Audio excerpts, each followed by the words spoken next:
Welcome back to Goa for day 2 of the World Cup semi-finals.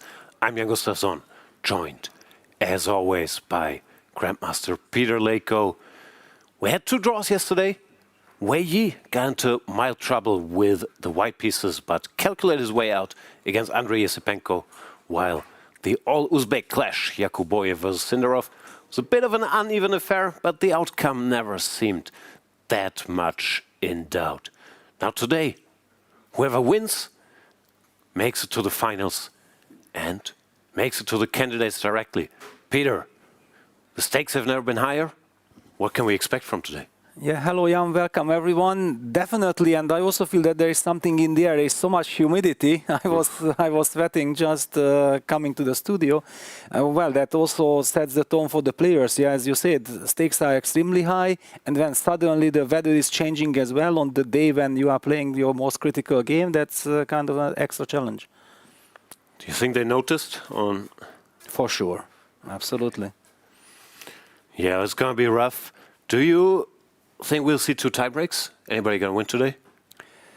Well, I think there is very big likelihood that we're going to have 2 tiebreaks, but you never know. Yeah, there is so much nerves at stake. If somebody gets the upper hand and can put the pressure risk-free on the opponent, that would be a golden scenario. Sindarov had been always very aggressive with the white pieces, yes, so I don't really see any easy draw there. Esipenko's strategy throughout the tournament had been, also against Vincent, when he respects his opponent too much, not to try very hard in the classical. However, here that he knows that where he plays the Petrov, yeah, and it's kind of guaranteed, it's also possible to try to make a very targeted preparation. Yeah, looking forward to maybe some fun opening ideas. And let's have a look at what happened yesterday.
A lot of highlights there in the first 6 moves of the Rubinstein, but the real highlights, Peter, was Wei Yi's incredible defense after he got into trouble. He calculated an amazing sequence to save the draw, no? Yeah, that was amazing. You remember we were discussing it, we have seen it in the break that computers suggested that, well, there is this stunning possibility, but it was very difficult to believe if Wei Yi, under all this stress, with all the pressure and also pressure on the clock with just like 10 minutes time, will be able to calculate everything, and he had foreseen Queen A4. Bravo, I think he's very relieved that he survived that, because without the tactical sequence he would have been there for a very tough defense. Absolutely, and amazing stamina. Let's not forget, Wei Yi is already 26 years old. He's way older than all our other participants, and to see senior like him hanging with the youngsters is very inspiring. Yeah, absolutely. Now for today, we will see Andrey Esipenko with the white pieces. The Petrov you mentioned is almost a guarantee, where he hasn't really deviated all that much. There we see the tree. While in the Sindarov Yakubboev, the opening is much more unclear to me. What do you expect? Yeah, also when you have an opponent who you know so well, yeah, there are so many mind games involved. Yeah, how many blitz games they have been playing against each other? Which openings did they analyze together? For sure, there are some common grounds. For sure, also that both players have their own repertoires as well, which they have probably not shared with each other too much. I'm kind of not able to even anticipate what we're going to see. Will it be e4, d4, c4, knight f3? Anything is possible there, but it would be a big surprise if Esipenko would not play e4, and even bigger surprise if I would not play the Petrov. So we know 1 out of 2. The other, no idea, the Uzbek clash. Yakubboev, 23 years young, Sindarov 19, and they started playing their first games I saw, but I'm assuming there were games before. They were in 2016 when Sindarov was 11. But Sindarov started playing chess at the age of 4. Was, I think, the world rapid champion under 9 in, when was that? 2014, somewhere in that neighborhood. So even though he's very young, he's been around for a while. Yeah, for sure. I actually remember very much that this Tashkent Grand Prix, FIDE Grand Prix in 2012, November 2012, that's when I visited Uzbekistan, and I think that was the moment when all these chess academies and everything were kind of opened. Yeah, and I remember that how big hero Rustam Kasimjanov was. He played the tournament, he also played extremely well. He was the driving force of all this development with his sensational win in 2004 in Tripoli, the FIDE World Cup. Or FIDE World Championship, I even don't remember. Yeah, I think it was World Championship, yes, exactly, because from 2005 it became a World Cup. So it's just very nice, just like with Vichy, we see all the legacy here in India, what kind of generation came after him. I feel very much that, yeah, Rustam Kasimjanov was the driving force of all this development in Uzbekistan. Absolutely. How is it there? I've never been. Can you sense the support, the government, that stuff is being built? Do they have trainers? How's this Uzbek chess project materializing? Well, I don't know exactly about the coaches, but there's a certain system behind. Yes, because I think that with this chess academy, I heard that the players have extremely good conditions. So basically, just getting into all these facilities gives you already this feeling like you are privileged, you are someone very big, and the whole country is behind you and supportive. I very much feel like being a chess player in Uzbekistan, and the star chess player is very much like being a football star somewhere in Europe. Yeah, that you have this, that you know that the whole country is behind you, supporting you, the government, the people, everybody knows you. It's just a fantastic feeling, I think, and that's why we also see the Uzbek players always full of confidence. They do seem very confident, both of them, but now only one can make it to the finals, even though both could make it to the candidates, because, of course, the losers of the semifinals, they will play against each other in the match for third place, and there's still one spot to be gained. Here we see the graphic as usual. We should imagine Pragnananda and Nakamura are there as well with the FIDE circuit and the rating spot, but the top 3 from this tournament will join them. Which leads us to a bigger question, Peter, before. Okay, let's look at the prize fund. The money at stake, of course, is great, but the candidates tournament spots are just as valuable for the players. Absolutely, I think that the place in the candidates, yeah, the chance to write absolute history, that's what matters the most. Of course, a very nice paycheck is always kind of nice. When you play the good tournament, you like to be rewarded immediately, but also knowing, for example, for the Uzbek players, all this glory for their country and all the support they are getting, I don't think that they really need money so much. But of course, it's always useful. And yeah, the candidate spot, being able to get there, and whoever misses out, yeah, from these 4 players, yeah, that's kind of the heartbreak, and it will hit one of them. How do you feel about how the candidate spots are given? Now, while these 4 players, of course, are incredibly deserving to be here, and amazing names, I hear more and more. Is this what we wanted? Where is Keimer? Where is Eri Gaisi? Insert other name here. Don't we want the top players, the top 10 in the candidates? How do you feel about that topic? Well, yes, I perfectly understand this discussion, not just because of Vincent and not just because of Arjun, but in general. Yeah, when you look back, the candidates in between 2010 and 2020, it was like almost exclusive World Championship. Yeah, one of the very big names who had a rough tournament was like the outsider of the event. Yeah, I just recall, for example, like Ivanchuk and Rajabov in the London candidates 2013, I think both of them were like 27, 60 plus. Rajov maybe even more. Rajov was 27, yes, 95 maybe. Exactly, he was even more.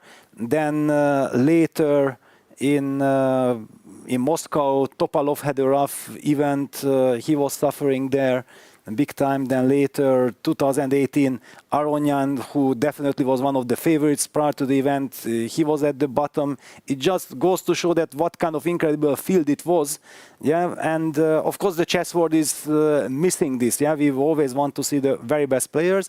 Here with the World Cup, it's a little bit tricky because the players are able to qualify through the tie breaks, through rapid and blitz games to the candidates. I think that's also one of the reasons why there is this discussion among the public. There we see Wei Yi, the remaining rating favorite.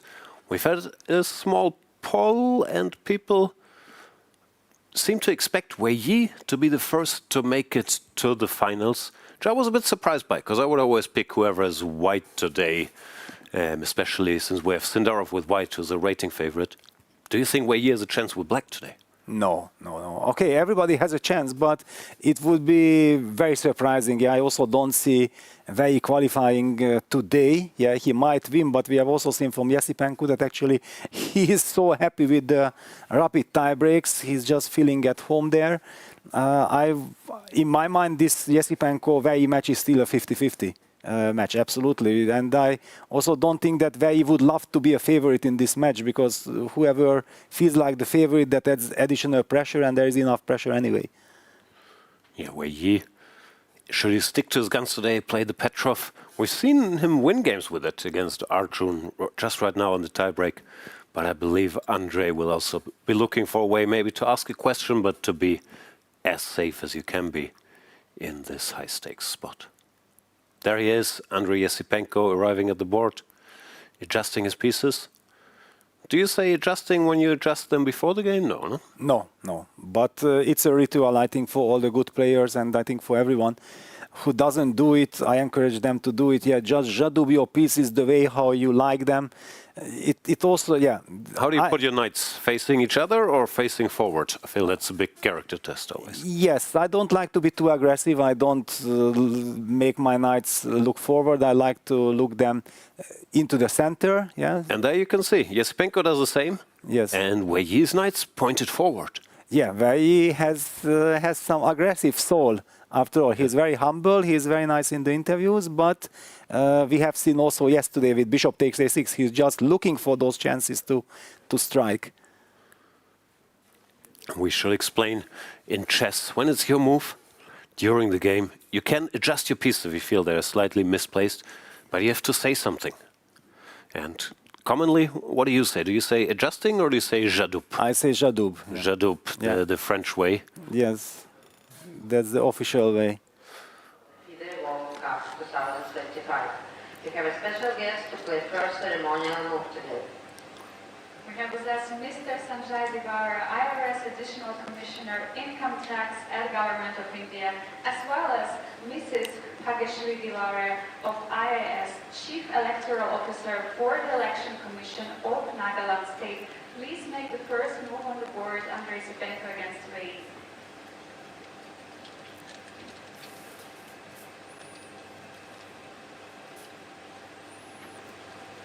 And you can move for black. Yes.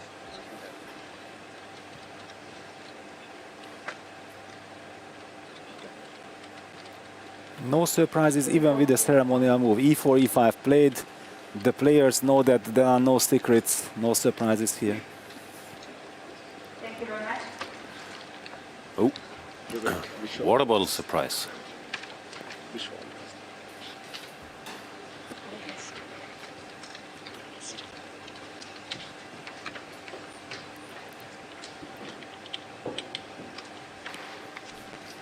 I wish good luck to all the players. Please start your clocks. Here we go again. Another E4, E5. Yes. One more time. Then again, yesterday we were sure to, and the French hit. Let's see today. No. Wei Yi sticks to his guns. I think it's also kind of normal that when you see that your opponent reveals his real first move, then you also reveal yours. Yeah, if Andrey would have said some c4 or d4, whatever, then maybe Wei Yi would have also made a random move. Yeah, and There here we is the go. Petrov. Yeah. e4, e5, knight f3, knight to f6. What do you think he's intending after knight takes e5? Knight c6? No, No? no. You don't believe in the Stafford Gambit, you're telling us. I don't believe, and I don't think that Wei Yi believes. We will be seeing knight takes e5, d6, if knight e5 is played. That's what Esipenko played against Grabnev 2 times. The line, Or also move. third move d4 as well. Knight takes. Yeah, Now is the big moment. Eric Rosen is waiting. But d6 is played, kicking the knight back. You could take the pawn on e4 immediately, but then you have to be careful, because all these pieces on the e5, no, queen e2. yeah, don't Tricky. do that. No, it's not so bad. Yes, I know. Unfortunately, yeah, chess is crazy. That Even that worked. we learned in the childhood, yeah, when we were kids, that okay, that just loses, it's impossible. And here we go, knight c3. I'm very Again. happy. This is my line. I have studied this line, I don't know, for hundreds of hours. I have the soul of this position. I played it myself against Bobby Cheng. In fact, I played a very important kind of new idea that we analyzed with Team Nyapo back then, already for the very first candidates 2020. So yeah, d takes c3 on the board. Can you explain, why do you do this? You double your pawns? You don't put a pawn in the center? What's the idea of this knight c3 move? Yeah, absolutely correct. The question is very legitimate. I remember when, like in 2002, Shirov started to play this with white, and I was thinking like, all right, okay, interesting, but I will not play like this. And then the main lines were leading nowhere, and then more and more. And here's the surprise: F4, Bishop by the way. f4. It's a bit of a sideline. Yes, well, in 2007 it was the main move, yeah, and Yeah. I like also to be part of all the history of the line, because the idea of bishop f4 is to stop black's knight d7, knight e5 kind of setup. Yeah, we should show this against bishop e3, for example. It's one of the main defenses for black often in this line. But also theory started moving slightly in different directions, yes. Because now people don't play knight e5 anyway. People play c6 or knight f6.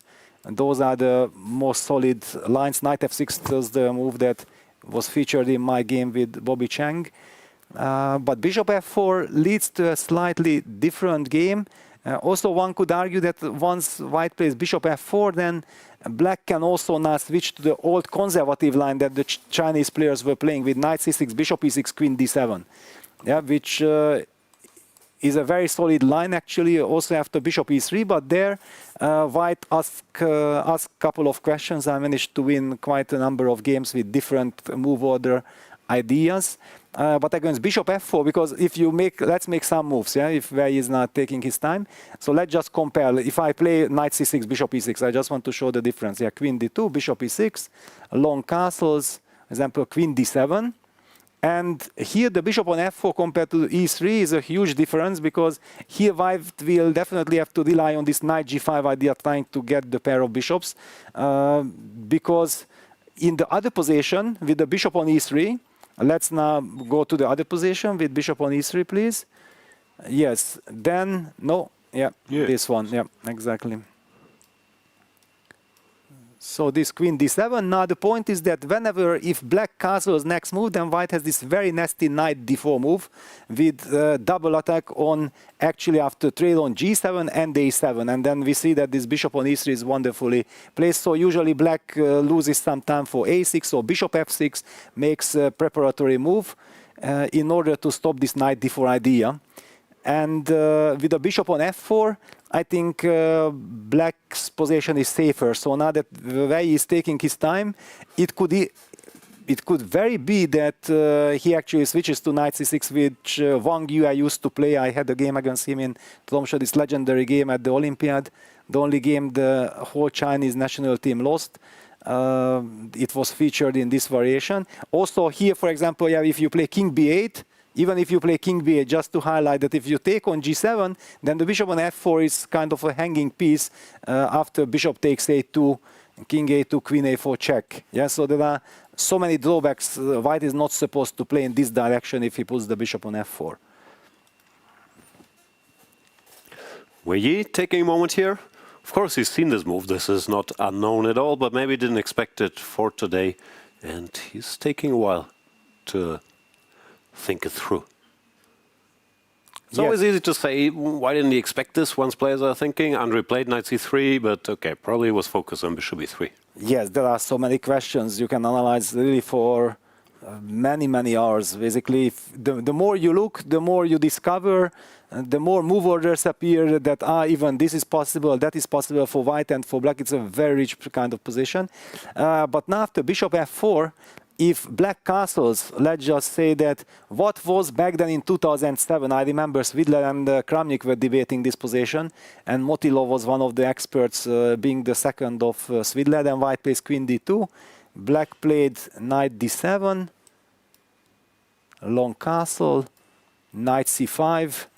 That's one of the drawbacks of bishop f4 as well. No, I mean, yes. Bishop here, sometimes you can take. Here. Yeah, but then white was playing some bishop c4, black was playing bishop e6, and then we had some trade on e6, and white was retreating the bishop to e3, and then white was going h4, h5, also some queen d5. Idea was appearing, yeah, that the queen starts shuffling around, and I'm not sure that Wei Yi, if surprised, he wants to get into this jungle. I would actually feel that he's very much thinking about knight c6, bishop e6, something that he played against me in Doha World Blitz 2016, 9 years ago. Against bishop e3, he played knight c6, bishop e6, and he was very much into all the details back then, like all the Chinese players. It almost felt like China was prepared against me because I was playing constantly in all these sport accord events in China, this line with white, at the Olympiad, in all the national team events. And they finally find the antidote there with knight c6. Also Li Chao, I had a match with Li Chao. We also debated this bishop e3, knight c6 position. Interesting. Wei Yi looking for the antidote. Let's look at the other game, and the other game, let's call it a solid line. Yeah, I have bad feelings. This is my territory. Boring e4, e5 lines. Let's go. 4 knights, knight to f6, and we've seen a bunch of bishop b5s already in this tournament, in particular from Jose Martinez with the white pieces against Sindarov. Just a second. Wei Yi just played knight c6 after bishop f4, so I was not completely wrong saying that he might switch to the old classical line. But go ahead. Yeah. Bishop b5 was played by Jospim against Sindarov in this very tournament when Jose Martinez with the white piece was trying to make quick draw. And commonly, of course, you can ask a question, but normally when you see this line in bishop b5, it's saying, okay, if you play knight d4, which is the theoretical main move, black needs to know some stuff, but normally white is not looking for that much here, let's say. There are some moves you have to know, like bishop a4 or bishop c4. I think we've seen bishop c4, bishop c5, this sharp line in the Martinez-Sindarov game, but obviously he knows. And in this game, white plays knight takes d4, which is a big reason if you're the higher-rated player and your opponent plays it with black. Typically, people don't play knight d4, but they play bishop d6 or bishop b4, because here a lot of pieces disappear. It's very hard to create winning chances. Pawn t5 looks aggressive, but it's all well known. Takes. Here taking the pawn is a bit risky because you don't get to finish development. So black is to take with the queen. D takes c. Here's a bit of a question. Which move do you prefer, queen e5 or bishop c5? Both are known moves. Yes, I know both moves. Well, it very much depends on against whom do I play, with which intention, what I see in his eyes, because I'm just not scared of this position, so I just don't want to bother with this at home. I know that both moves exist, and then I take it from there. I do remember that now in queen e5, queen e2 position, which looks like a total joke. Actually, it is an endgame that Robert Hovhannisyan loves to play with white. He has like hundreds of games there and wins quite a lot. And he does not only play it in rapid or blitz, he also plays it in classical. As far as I know, bishop c5 is considered a little more precise. Queen e5 allows this endgame. And also in these bishop e2 lines, somehow later, after whatever, bishop c5, castles, castles, bishop d3, often you have to give the tempo back to some rook e1 or queen f3, bishop f4. I mean, it's nothing special, obviously, but I think bishop c5 is supposed to be a little more precise. Threatening scholar's mate, castle, now black castles. And white has tried some things here, but nothing left a lasting impression. He can play like this. I think against me, they normally play this. I played this, and then I try not to get checkmated. And here it's important not to play g6, because then it's a bit unpleasant. But if you play h6, and then you bring your pieces somewhere, there's not much to worry about. Yes, I think now Yakubboev is a little bit surprised in a sense that... What does he want? Exactly, what does he want? Normally Sindarov is very aggressive, very ambitious with the white pieces. So does he have the strategy that actually, okay, he's a good friend, let's settle it in the tie breaks?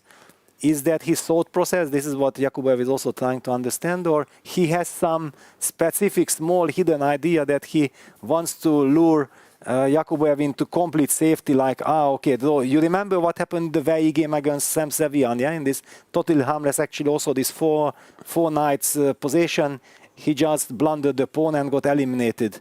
Yeah, there's a bit more life in that line. One thing I should mention, speaking of blundering pawns, after castles you can take here, which does win a pawn technically, because the idea is after rook d8, there's queen to h5, and you attack the bishop. And you can't take here because of the rook takes. This is hanging. I think this is a bit in the spirit of this Wei Yi line, very drawish, but at least white is a pawn up. But last time I checked, you could take here, takes, I think, rook a e8. And normally black has enough compensation and it ends sort of peacefully, like bishop e3, let's say, takes here. Queen here, something like that. Yeah, black okay. had no problems. Yeah, this is... Yeah, Yakubboev thinking, then again, there's not that much to think about. Like, you have to castle. Once you reach this position, you don't want to allow a check here. Yeah, if you already played bishop c5. But no, he goes c6. He's worried of this castles, bishop d7, that he wants to keep the pawn. Yeah, he wants to keep the pawn, but then it comes at the cost of... That's a bit dangerous. First of all, c6 we just retreat with the bishop to d3, then you can't castle. That's a very tricky spot, no? Yeah. I guess he wants d5 then, and he can go bishop e6. But now I'm wondering, maybe Sindarov also knows Yakubboev, he doesn't know these sidelines, so I can maybe catch him in one of those. But no, c6 is very risky, because there's also other tricks like c6. Let's say I give a check. I guess you go queen e7, queen e6. Yes, yeah, okay, queen e7, for example. And now... Oops, you know all this, yeah? This is how I spent my childhood. Wow, okay. You had a nice childhood, I think. It was beautiful. Amazing. This is dangerous. Yeah, this is dangerous, yeah. No, especially if you don't know, and then you start sitting there after queen h5, so... I'm surprised, but then again, yeah, these lines aren't critical, and these... of course, especially nowadays players, they spend so much time on the critical stuff and being flexible that sometimes you don't have to spend your childhood on random e4, e5 sidelines. But if he really doesn't castle here, he could end up in some trouble. Yeah, well, he's playing c6. Yeah, but that's bad. I mean, not losing bad, but risky bad. Wow. That is shocking. But yeah, he didn't like this bishop takes d7. That's the only justification. Even though I would argue, once again, knowing it's easier, but even with common sense, if you look at this position, say you know nothing, you go rook d8 or rook e8, do you feel you're in trouble? Well, if it's a game already, then not. But knowing that you open and check with the computer, and then you assume that, maybe computer shows some move that I'm missing, and then you don't dare to go for it. Yeah, this is a common problem for all the players. Yeah. Another question is, if you don't know stuff here, knight d4, I mean, you can play bishop b4. There you don't need to know anything almost. Almost, yeah. I mean, okay, there's a lot less theory.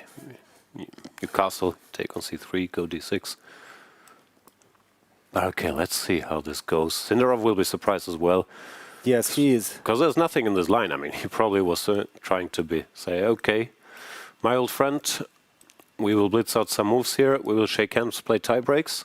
And now, everything's turned upside down. Now he gets ambitious. Yeah. Because bishop d3, d5, it's also interesting. But here I think black is sort of in time, h6. If there's a check, you go here. And nothing too bad happens. But the question is, does he find this queen e2, queen h5 finesse? Because also a piece sacrifice, if he doesn't know, I mean, it's also far from obvious. Exactly. But it's kind of, yeah, we touched this topic before the run, that what does it mean when you play against a friend, training partner, and like this. So we see that both players prefer not to go for critical lines, yeah, because definitely critical lines are the ones that they analyze together or discuss.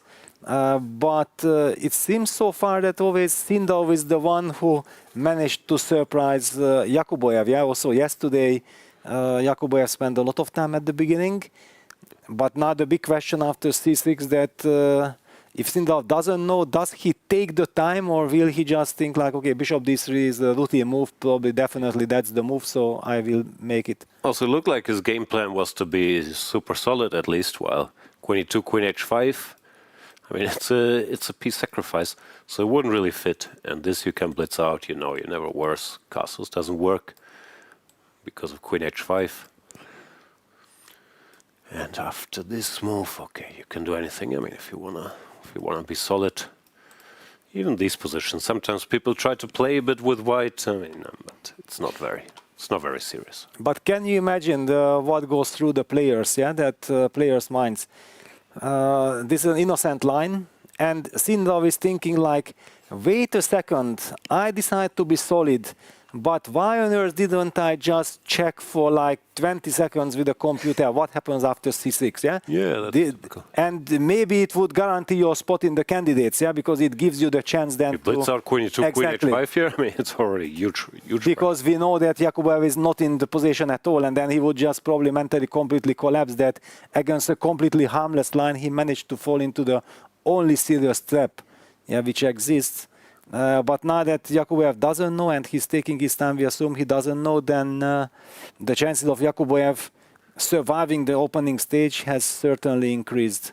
No, the one thing Sindarov will know is that c6 is not good, yeah, because he obviously checked with the computer. He knows castles is the move, and you have to allow this bishop takes d7 business. So he will take some time here. But with the stakes being where they are, it's so hard to imagine the sequence, because you don't even get the piece back. I mean, like, not directly. It's just mucho ataque. Like stuff like this. Yeah, it looks very dangerous. It's very scary, but for white, also a tough choice to make in this moment. No? Of course, very tough. Especially because maybe if you already see that you get this position for sure, that's a different story. But right now, if you would have asked me, Peter, please tell me your first two candidate moves, then I would have thought like, okay, bishop d3, queen h5 or something like this is the direction, because queen h5 is a tempo move, yeah, hitting the bishop. And then this queen e2 check that gives you a chance to protect that bishop with queen e7 with the tempo would not even cross my mind as an alternative. Yes. Should explain, I think one of the big points is here you cannot play h6 now, because then you can take all kinds of bad things happen. I don't know if we can take, but even this is very bad. Like here. And you can feel stuff is going wrong. Yeah, okay, one is coming. Queen here. Well, if you go queen h5 directly,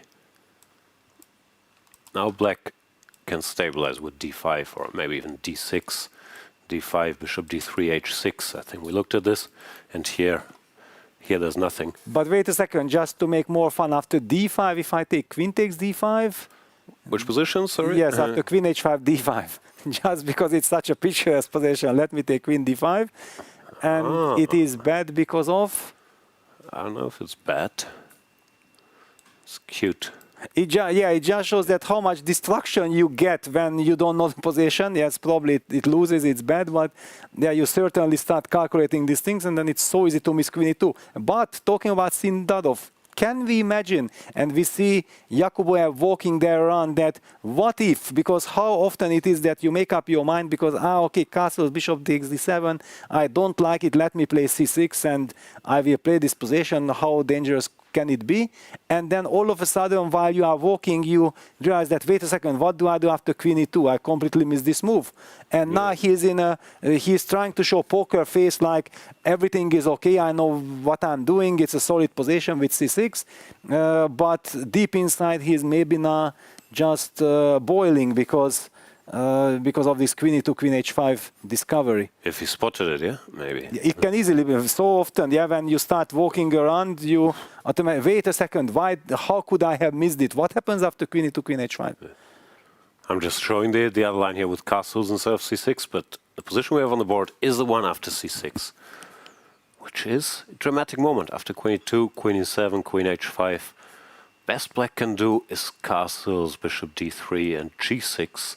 But this is exactly the type of position you don't want, where bishop g5 comes with tempo, rook a1, and I mean you might not be in big trouble, but it's definitely unpleasant. I don't even know if bishop g5 or bishop d2. Do we want to provoke f6 or not? Yeah, it's a question. F6, queen g7 at least. But that was a lovely camera angle when we got to the frontal face view of Sindarov. It just shows that he knows that there should be something interesting. He is certainly controlling himself, not rushing, and tries to understand. I also see the excitement in him, like, wow, maybe there is a chance in this game, which I did not even expect. Yeah, because he didn't play something very pushy. But sometimes it's like that also.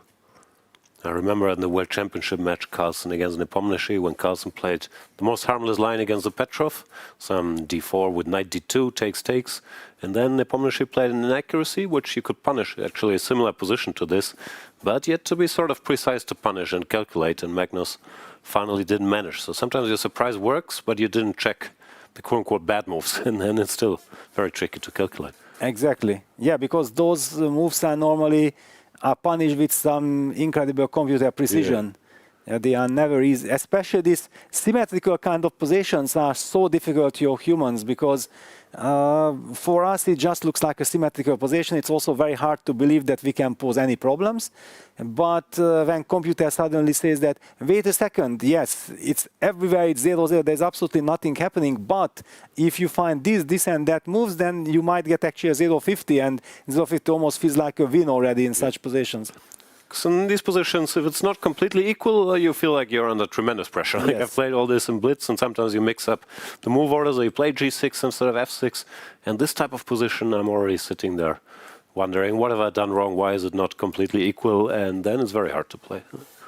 Yeah, normally these are the Blitz experts. Yeah, they have these they have all these lines. It's very annoying. Yeah, tricky lines, and then I know also that then people are praising these players that, wow, yeah, they are so good in Blitz and everything, and then as a classical player you feel like, okay, let me remove this tricky line, so let me be prepared for exactly, and then how good is he in Blitz? Yeah, it's these are always for surprises. You mix up the move, and they also know how to punish. No, because they played thousands of games in the line. Yeah. But it's a different skill set, and I think it's important, especially in Blitz, if you have a fixed repertoire that is tricky. I mean, it gives you such. Of course, that gives a huge advantage. Yeah, in particular this line, you face a lot in Blitz, because I'm sure there are some courses out there also explaining all these small tricks. And today it worked for Sindarov, but now after c6, he has to find a way. Maybe let's check in again with Wei Yi playing the Chinese setup you mentioned earlier, championed by many great Chinese players. Yu Yang-yi, Bu as well, I think, was part of this debate. Yeah, Bu, of course, Li Chao was very much, Li Chao and Wang Yu were very close. I know this generation of Chinese players extremely well. Wang Yu was also here, I mean, playing this line? Yeah, okay, I played with bishop on e3, but yeah, basically since Wei Yi knows that he definitely for like 2-3 years of his life analyzed this kind of positions with bishop on e3, then he knows that compared to that he has a good version now with this from the black side.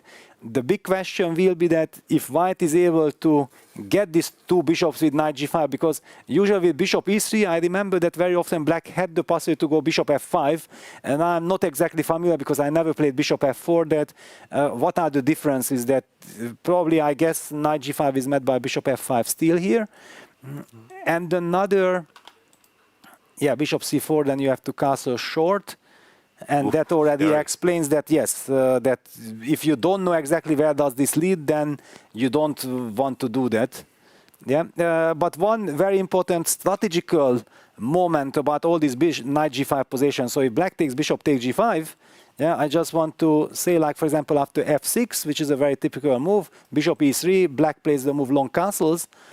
It was considered that it is very important for black having the pawn on a7, because with the bishop e3 position, black often was provoked to play a6 because that pawn was hanging, and once the pawn is on a6, then white goes for this knight g5 possibility, gets the pair of bishops, and the big difference is that white's setup here is normally to play c4 and put the queen on c3, increase the pressure, and black very much would love to play king b8, b6 just to stabilize things on the queen side, but with the pawn on a6, that pawn is an eternal target for the white bishop on f1. Yeah, so this is a very important strategical kind of nuance that people have to be familiar with. So basically, pawn on a7, you just go f6, long castle, king b8, and you just sit.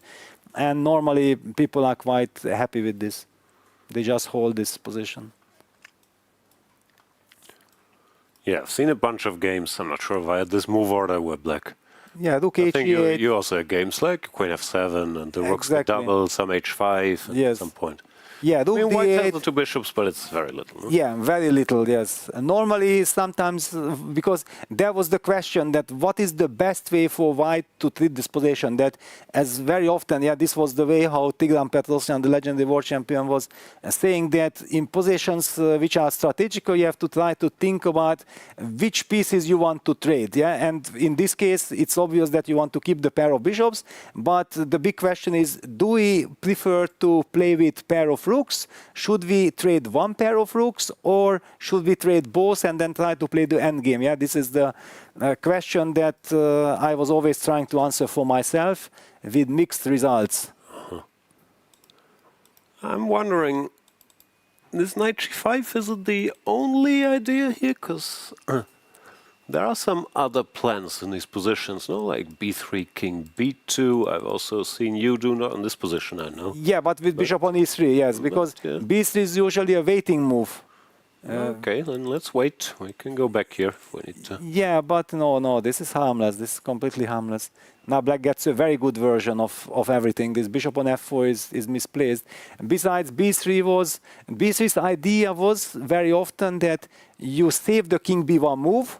And like we saw previously, this idea that black had this bishop takes a2 check idea, and then the bishop was hanging on f4.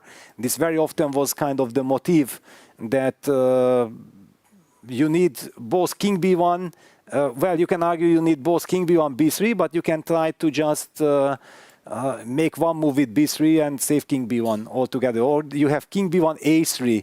Yeah, and we have bishop e2. I believe, E2. yeah, bishop Okay. e2. This used to be a move there as well. It's a slow-looking move. So waiting moves, bishop e2, rook h1. Yes. Now, the good news for Andrey, or I don't know if it's good news, but white is very safe here, no? That's the problem with this knight c6, bishop e6, queen d7, long castle. You can pretty much never win with black. Yes, but you don't want to win. In this situation, I mean, it's nice for white not to have to worry about that too, no? Of course, it's nice, but it only helps if you really feel like you got some microscopic advantage. Yeah, if you finally play bishop e2, rook he1, and that's nice, and then 2 moves later you don't know what to do, because that's the problem of this type of positions. For example, if black is in time to play all this h6 long castle, bishop f6, then where will be White's way of putting pressure. Yeah, so very much. Also, what could happen, once again, speculation, of course, but often you focus on the more fun lines with, let's say, short castles here, and maybe they had some idea somewhere. For sure, I'm not a big specialist, but often you spend all your time here, and then you think, but what about this old line, knight 6, bishop e6? And okay, someone, Paravian, switches on the engine and says, okay, bishop e2, castles, rook he1, it's 0-20, you can just play this and you're safe. And who cares? I mean, often it happens that you don't spend all your time here, which, yeah, is a typical problem with modern prep. If they play some older, slightly solid line where the computer doesn't show zeros immediately, it's not where you spend your time, yeah? Yes. Now, Wei Yi is taking his time because it's a big question that should he play h6, stopping knight g5 once and for all? In the analyzing board, you already put long castle. Yeah, let's just go. Yeah, let's just go back one move, because yeah, if long castle, we don't know if Wei Yi wants to allow the position with a pair of bishops or not. Yeah, this is already. This you always have to calculate at least. Yeah? Yeah, but here again it does not work. Yeah, with bishop, because there will be queen a4 double attack. Yeah, even don't need bishop a2. Queen takes g7 and queen a4 double attack, and a2 is hanging. Still. Line continues, no? Well, line always continues. Yeah, Always continues. Bishop f3. Especially if you know your opponent is a dangerous theoretician. I mean, these are exactly the spots I would be worried about if I hadn't repeated. Well, okay, you have this rook g8, bishop g5 idea coming also. You have queen a5 followed by bishop g5. My experience says that this is actually fine for black, but... my engine says it's 0.5. Exactly this version, yeah? Mm-hmm. Okay, so what happened after long castle? You played knight d4 immediately, yeah? Yeah. Yes.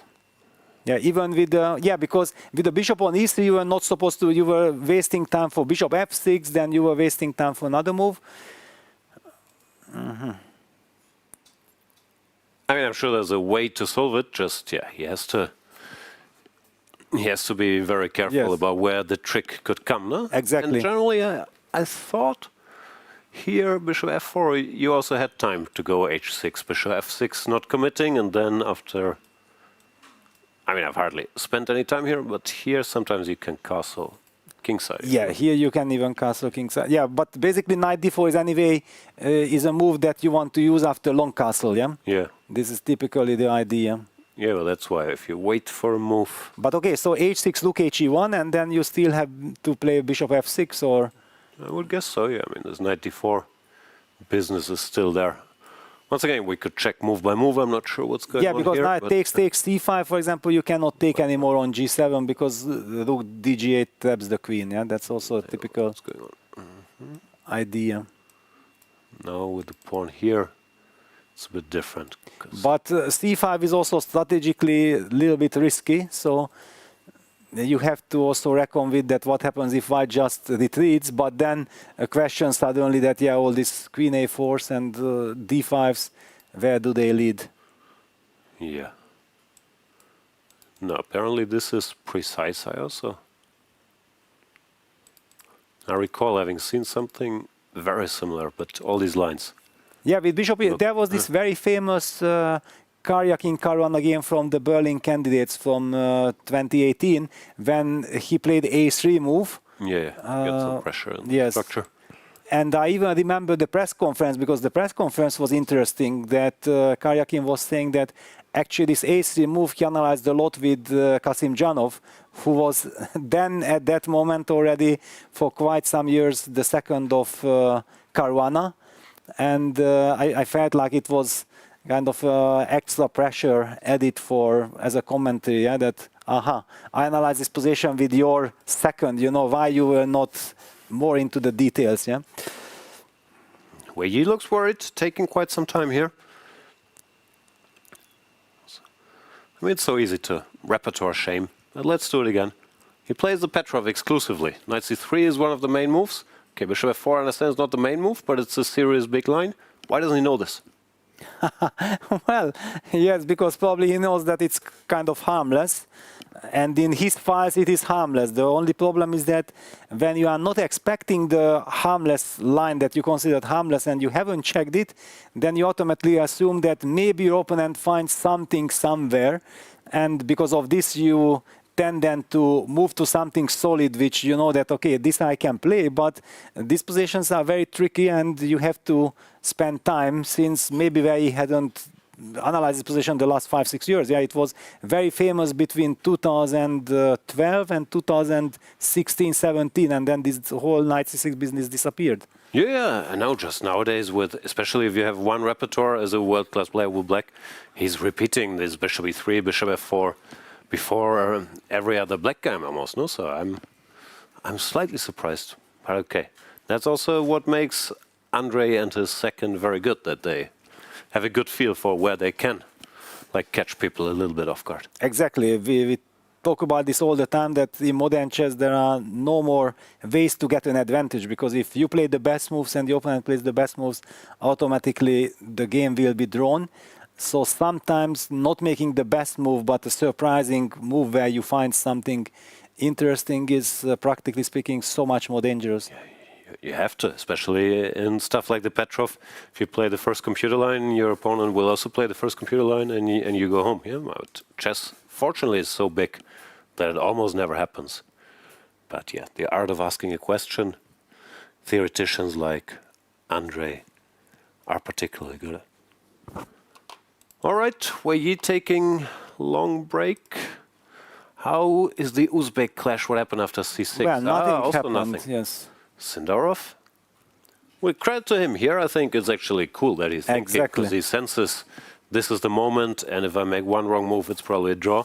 So he's also wondering, even if he's seen this, like, do I really want to do this? Do I want to give a piece here? I mean, it's a big spot. And also this. Putting the queen on e6, not on e7. Feels awkward as well, yeah? Yeah, the idea is you can now go h6, and there's no trick. He's about to make a move, and he will play queen e2.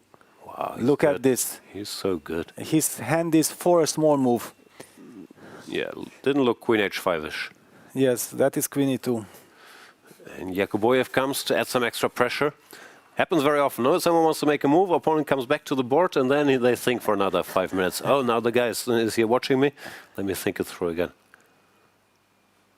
And look at the stair there, yes. There's a question to be asked. But he will spend more time now. And Yakubboev already senses, yeah, and look at this. Yakubboev Why did I let this happen? Yeah. Trying to wake up. It's also so typical in these e4, e5 lines. In the sideline, you don't know exactly. You blitz out one move, and then you're sitting there regretting for the rest of the game. I still recall Nigel played knight takes b5 here. I think in Vachier-Lagrave against somebody, against Erwin. And after knight takes b5, you're in trouble already. I mean, if you blitz out one thing here, it gets very tricky. I mean, yeah, the right move is queen e7 first, and then yes. f3, knight takes b5. Exactly. But it's easy to mix up some detail. Here he thought, okay, this is a drawn line. Why bother with castles? Bishop takes d7. Let's keep the pawn. But things aren't that simple at all. But I like this returning to the board, because my experience, it almost works. Like when your opponent is showing the move, but he's not making it, when you come to the board, it gives you 5 more minutes minimum. Like. But Nodirbek is looking aside. He doesn't really dare to look in the face That's okay, just has to be there. of Sindarov. Yeah, he's praying that queen e2 will not be played, yeah? He knows it's coming. He saw the hand. Yes, that would be so. He wants to be present there to discourage Sindarov of going queen e2. Don't do this, my friend. Don't do queen e2. You really want to sacrifice a piece? Aren't we all friends here? Let's make a draw, play tie breaks, see what happens. Well, and Sindarov say, well, that's what I wanted, no? Yeah, it's your fault. Castle. Yes. Why didn't you play the Hovhanessian endgame with queen e5 check? And okay, I put some pressure, but you will hold it, of course. We should mention, by the way, it's not like white is winning or anything. It's just now there are serious questions to be asked all of a sudden, which you don't want in these sidelines. Yeah, you cannot rest anymore. We were looking at bishop d3, g6, queen h6, d5. And computer shows 0-4, so black can hold, but... and there we go, almost. Queen where? Almost, yes. Oh, but this is a longer move now. Yeah. Oh, the tactic word from Nodirbek, yeah? Oh, mistake. This looks more logical. Yeah, than so much keeping the more queen logical, on f6, yes. but the point is after d5. You mentioned this, but this is dangerous after bishop e7. Yeah, I'm losing a piece, yeah? Now you have bishop a4, but Yeah, you're not happy. No, I'm not happy. So what white typically wants is bishop d3, but in these positions it's so key for black to play h6 without being bothered, because after g6 you're always in trouble. But if you get this, it's actually white who has to be a little precise. So I think the moment has passed. Yeah, but as I told you, yeah, for me also, bishop d3, queen h5 were the only two candidate moves, yeah? And he spent 30 minutes or something. He must have thought about stuff. Okay, so Yakubboev maybe dodges a bullet there, but we'll keep a watchful eye on it. Now it's time to welcome Angelica with some Petrov knowledge. Yeah, absolutely. As you're mentioning, this bishop e2 move is very rare. It's 7th move by the popularity. In this position, only 10 over-the-board games were played in this position. And Wei Yi already had this position in 2016 in Bilbao against Wesley So, and Wesley played here h3. His idea was to defend the bishop on the long diagonal. So after bishop f6, g4 was played, h6, and I just would like to show a couple of moves in this variation. So bishop is now on g2, so completely different. Bishop e2 was played by Esipenko, and now after long castle, b3, defending just in case not to lose any pawns, and rook e1 bringing the pieces to the center, bishop e3, and there was very nice maneuver by the knight, bringing it to e2 in the game, and the game continued. Wesley So was pushing a little bit, he was trying to create some chances, but it's overall finished in a draw. So as you're mentioning, this line was so popular so much earlier, and until around 2016, 2017, and we see this position, and bishop e2 is a very rare move. We see that Andrey Esipenko spent a lot of time, and I want to ask, do you think it's still a preparation? Because the move is very rare. But he spent some time. Maybe he had to recall some lines. What is your opinion on this, Peter? Well, I remember that this bishop e2 system exists also with bishop e3. And it was very nice that you mentioned that in Bilbao, where he had this game with h3 in 2016 against Wesley So.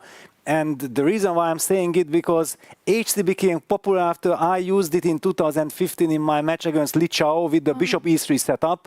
And then people were comparing it that, okay, how can I get it? Because everybody got excited that, aha, wow, this h3 g4 idea is nice. And I already had this knight g1, knight e2, and also knight e1, knight d3 route prepared before that game, of course. That was the main idea. I think Fabiano was the one who used knight e1, knight d3 idea in one of the Vaikanze tournaments, if I'm not mistaken. Later, yeah, all the memories are coming back. Yeah, I feel myself 10 years younger immediately. Yes, how much energy and time I have been investing into this whole jungle of bishop e3, knight c6. It's unimaginable. And knight completely disappeared, but it's so nice to see that all the memories are coming back. Yeah, absolutely. And also talking again about Andrey Esipenko and Wei Yi. For Wei Yi, he won altogether 8 matches in Classical in all World Cups. And 12 of the matches went into the tie breaks. Also in some of the matches where he lost in the Classical, he had to come back. It was, for example, against Dean Liren. It was against also David Anton and Samabuev. So also for Andrey Esipenko, he lost only one single match, but one single game in Classical against poor Idani from Iran. It was in this World Cup, and then he had to come back. And then he had to fight in the tie breaks. For him, actually, he won only 3 matches in the Classical and 11 tie breaks he played. So truly incredible. 2 players facing each other. If each of them wins, they're going to stop this unstoppable trick of not losing in the Classical portion of the World Cup. But yeah, for now, position looks very fresh, very interesting, as you're saying, Peter. Having some refreshing memories. Yes, absolutely. And we also have a move where he played the move long castle, which Jan was saying that probably you shouldn't because of this knight d4. Is that really something to worry about? The I line was just rushing. And just after takes, queen takes, Black, yeah, needs some precision here. Computer, for example, gives us very weird move b6, which you wouldn't think about normally. Yeah, king b8 looks logical, yeah, just Yeah, stepping king b8 away. looks normal. Now takes queen a4, queen d4. Yeah, and here we see could the be benefit dangerous. that the white king has not moved to b1, yeah? So you can give the a2 pawn, yeah, this is dangerous. Yeah, because otherwise it comes with a check, yeah. Yeah, and this is what we looked at earlier, and I told then you bishop 0.5. f3, and So I it's- mean, I'm yes. sure you can keep checking and hold, but it's not fun if you get this unannounced, quote unquote. Yes. Yeah, so we expect this knight d4 probably to happen, right? Yeah, because if not knight d4, then long castle was a clever move. Yeah, if then you did not waste time for bishop f6, but Wei Yi spent some 50 minutes at least on a long castle. He must have calculated knight d4. Now let's try to understand. So after knight d4 takes, if black plays, for example, c5, the other typical kind of move, then C5? yes, c5. Is black in trouble, or how does it go? You can anyway take, yeah? Because the pawn is not on h6, the white queen is not getting trapped. Yeah, this is a Ah, typical idea as well. So the queen can escape, yeah. Now we don't have queen d4, but we have g3 just, yeah, and apparently there's not much happening. Saying g3, yeah. But okay, And now if- h5 threatening, oops, sorry, Oops, yes. threatening to trade, not to trade, but to to capture trap the queen. Yeah. then you play c4 and you come back. Oh. To the, and this c4 is a very nice stabilizing move in this structure. Wow. Yeah, this is very But you have nice. to see all these lines. You have to, of course. You have to calculate. You have to calculate, yes. And one more Red- fun line is instead of h5, if you go queen takes a2, which looks normal, now all of a sudden bishop g4, and it's really bad already. Wow. Wow. Yes, this is super. Yeah, because you hit the weaknesses. Because queen, is it a move? No, there is queen a1. Well, but you are just settling bishop takes e6 because the bishop is hanging, so the pawn cannot capture back on e6. So rook h1 is coming, and you take out the set of queen a1 check, so you don't have to worry about it. Yeah. No, these things, if they get bad, they get really bad for black. Yeah. So very interesting that what Wei Yi has in mind. We might see a candidate today already. Well, if somebody manages Wins, to yeah. win, then for sure. Another question is how much into details Andrey is in all this. Maybe he just wants to go bishop e2, rook he1 and see what happens. But we will find out in a couple minutes. Thanks, Angelica. We'll go on a quick break and come back with all the action. We're so close to the finals of the FIDE World Cup 2025, and we're so close to also finding out who is going to qualify to the FIDE Candidates 2026. We all have our opinions. Let's find out by people around the venue what they think. I have one favorite because prior to the event, I made some strong statement. I said that Sindarov will win. I think Wei Yi, Sindarov and Esipenko.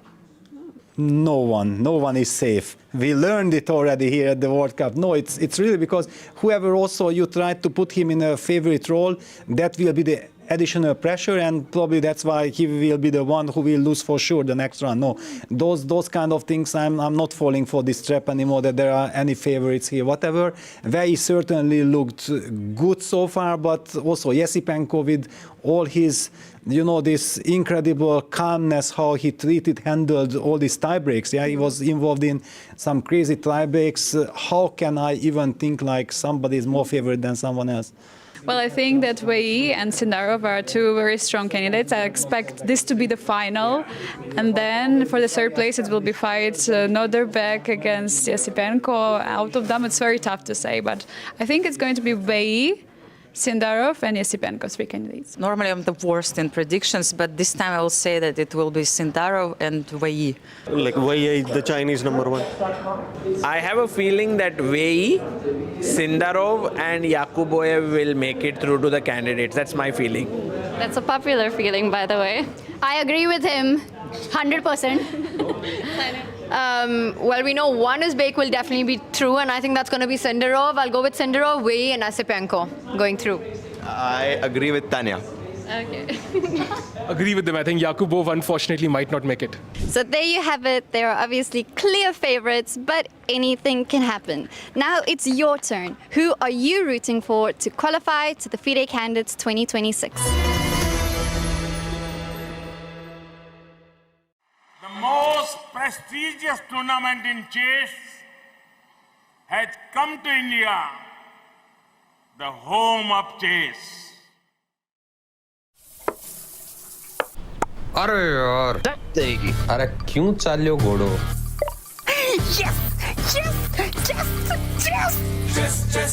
Chess खेल ये हमारा है।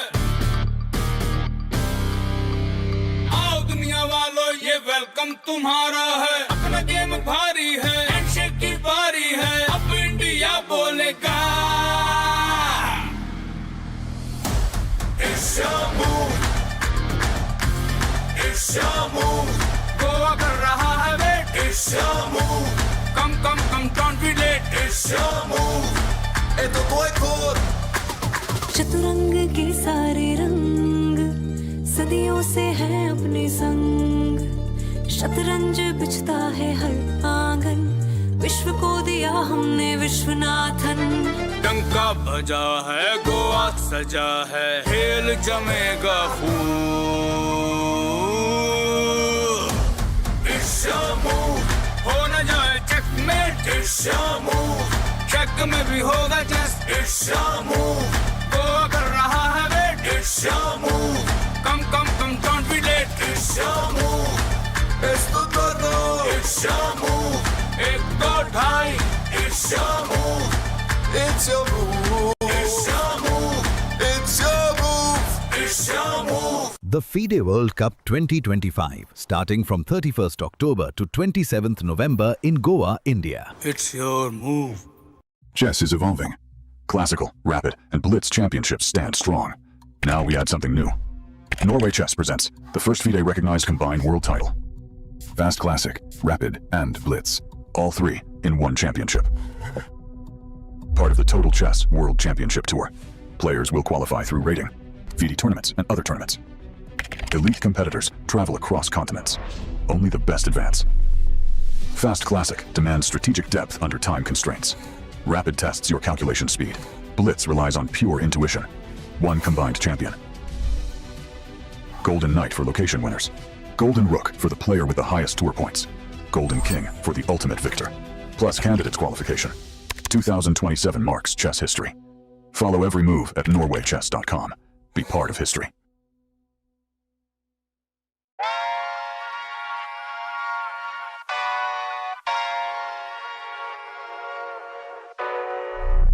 Oh my God, I'm just playing with them now, yeah. Oh my God, what she saying, say it loud, yeah. I can't respect it, I'm in the gym, but I am not flexing. Came from the woodpecker method, because practice makes perfect.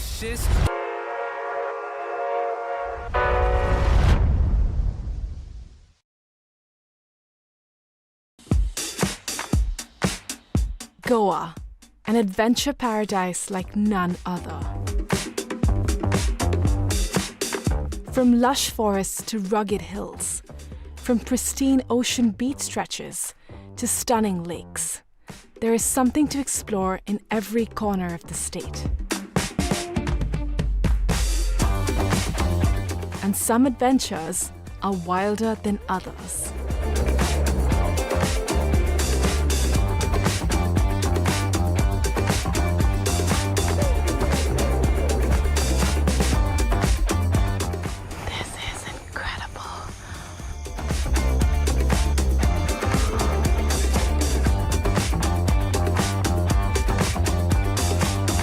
Watch postcards from Goa on National Geographic.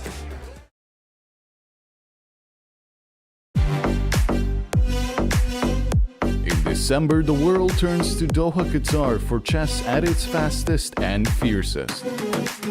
The 2025 FIDE World Rapid and Blitz Championships bring the globe's elite to battle under lightning time controls.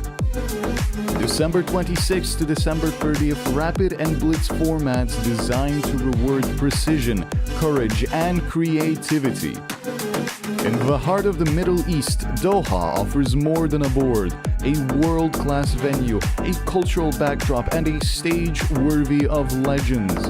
With a €1 million prize fund on the line and the title of world champion at stake. The 2025 FIDE World Rapid and Blitz Championships, the ultimate test of fast chess. Move by move, the world changed. City by city, the league grew. United Arab Emirates, United Kingdom. Now, the pieces take position again, this time in India. Not just another move, the mega move. Tech Mahindra Global Chess League, Season 3. December 13 to December 24, 2025. Are you ready to witness the most intense and unforgiving format in chess? A knockout, where one mistake can send you home. This is the 2025 FIDE World Cup. From October 30th to November the 27th, the chess world gathers in Goa, India for 1 month of chess. 206 players, 8 single elimination rounds. With a $2 million prize fund, every round is a test of nerve. 2-game classical matches, rapid and blitz tiebreaks, and even Armageddon if needed. For the top 3 finishers, the prize is even greater. A ticket to the 2026 Candidates Tournament. This is the chance to earn the right to fight for the World Championship. The FIDE World Cup 2025. Only the strongest will survive.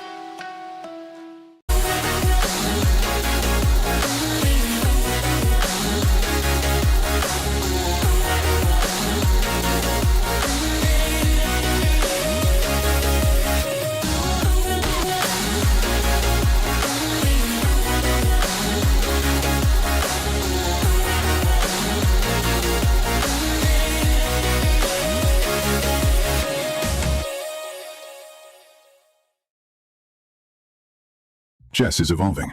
Classical, Rapid, and Blitz championships stand strong. Now we add something new. Norway Chess presents the first FIDE recognized combined world title. Fast Classic, Rapid, and Blitz. All 3 in one championship. Part of the Total Chess World Championship Tour. Players will qualify through rating, FIDE tournaments, and other tournaments. Elite competitors travel across continents. Only the best advance. Fast Classic demands strategic depth under time constraints. Rapid tests your calculation speed. Blitz relies on pure intuition. One combined champion. Golden Knight for location winners. Golden Rook for the player with the highest tour points. Golden King for the ultimate victor. Plus candidates qualification. 2027 marks chess history. Follow every move at norwaychess.com. Be part of history.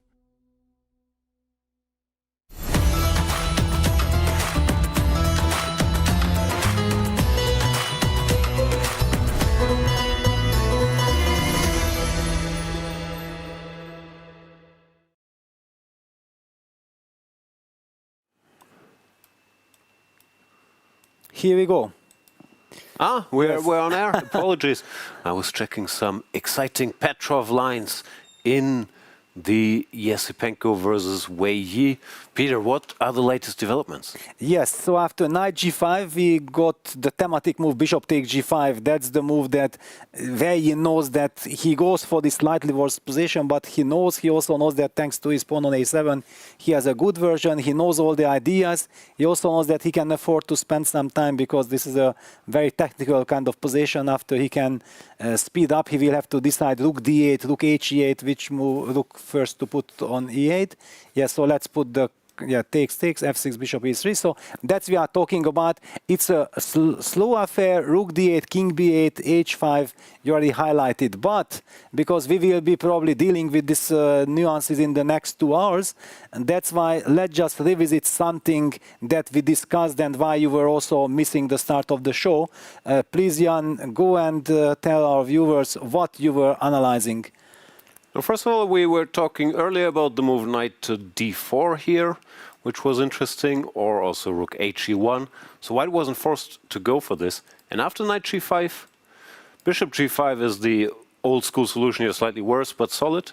But there are some computer solutions here to keep things more direct. One of those is the move bishop to g4, which you mentioned. Yeah, I was shocked, to be honest, that this is a possibility, because knight g5 seemingly hitting the bishop on e6 and attacking the pawn on f7, that you can afford to move this bishop is something that does not come to mind at all. There's some tricks. For example, here after queen takes e2, black has queen to f5 with a double attack.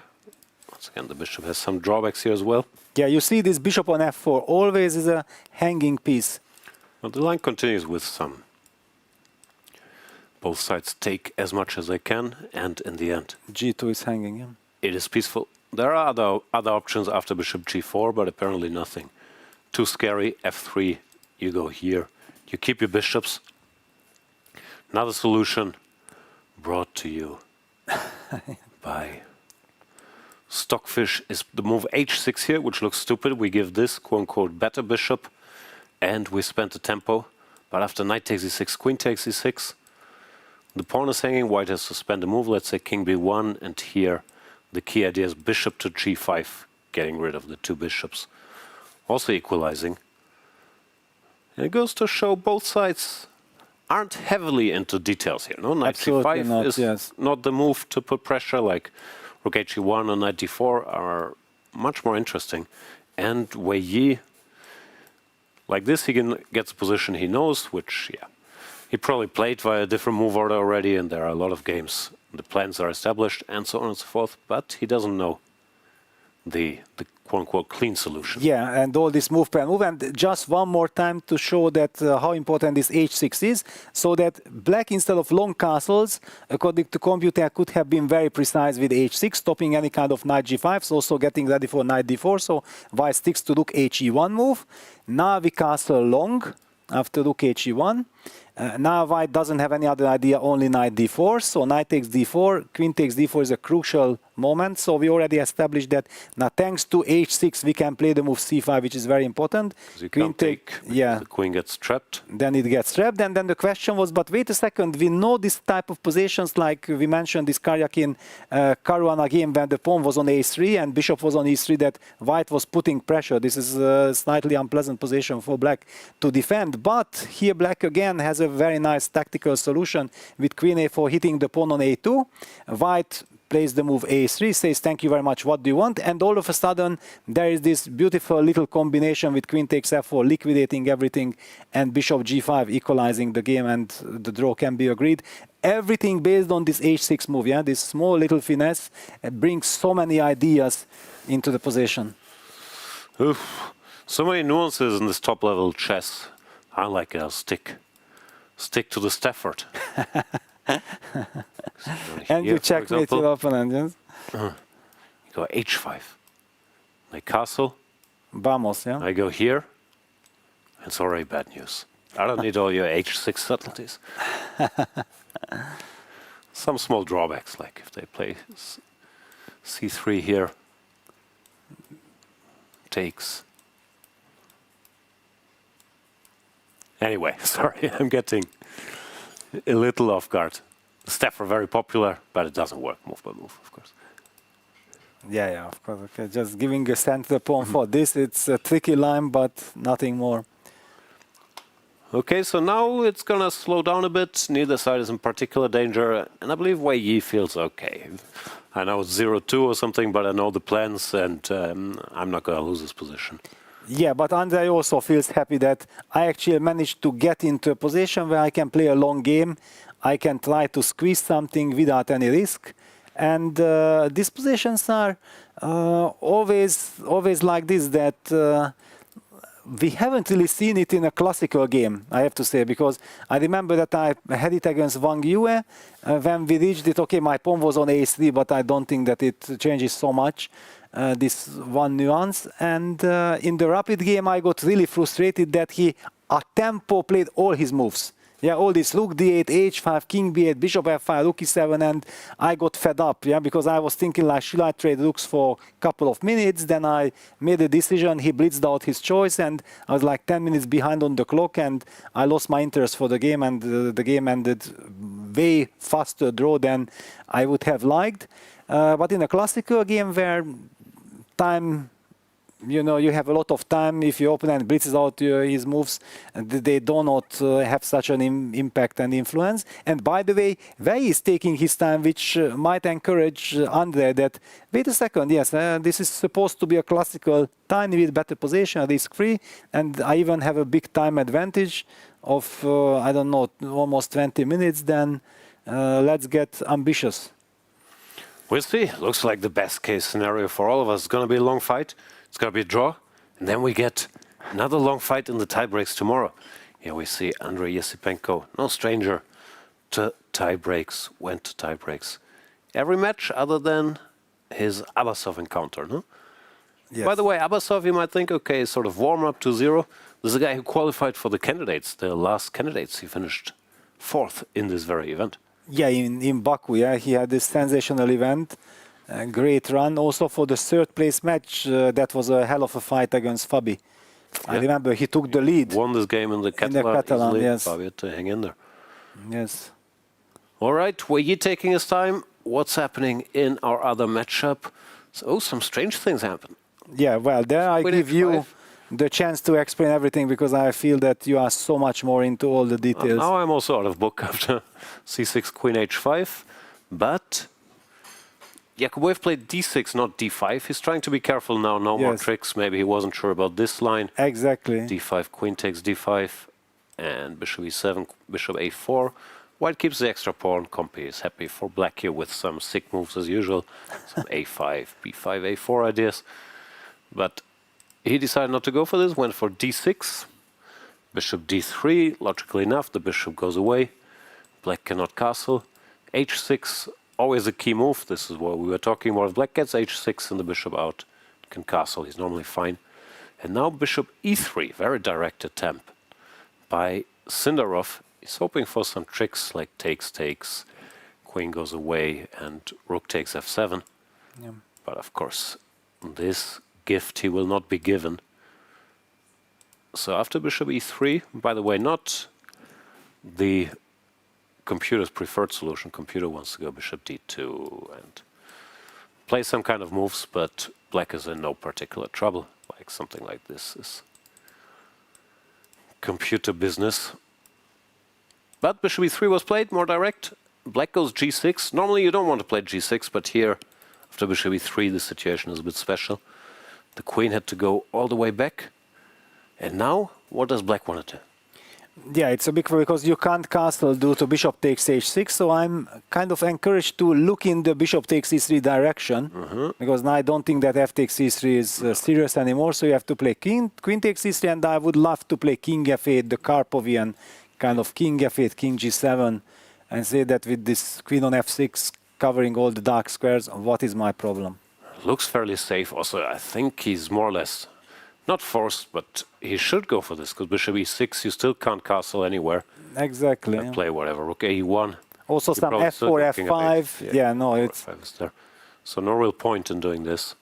Yeah, the artificial castling business is such a pleasure. Yeah, king f8, king g7. Also, with the pawn on h6, we don't have to worry about some queen h6 checks.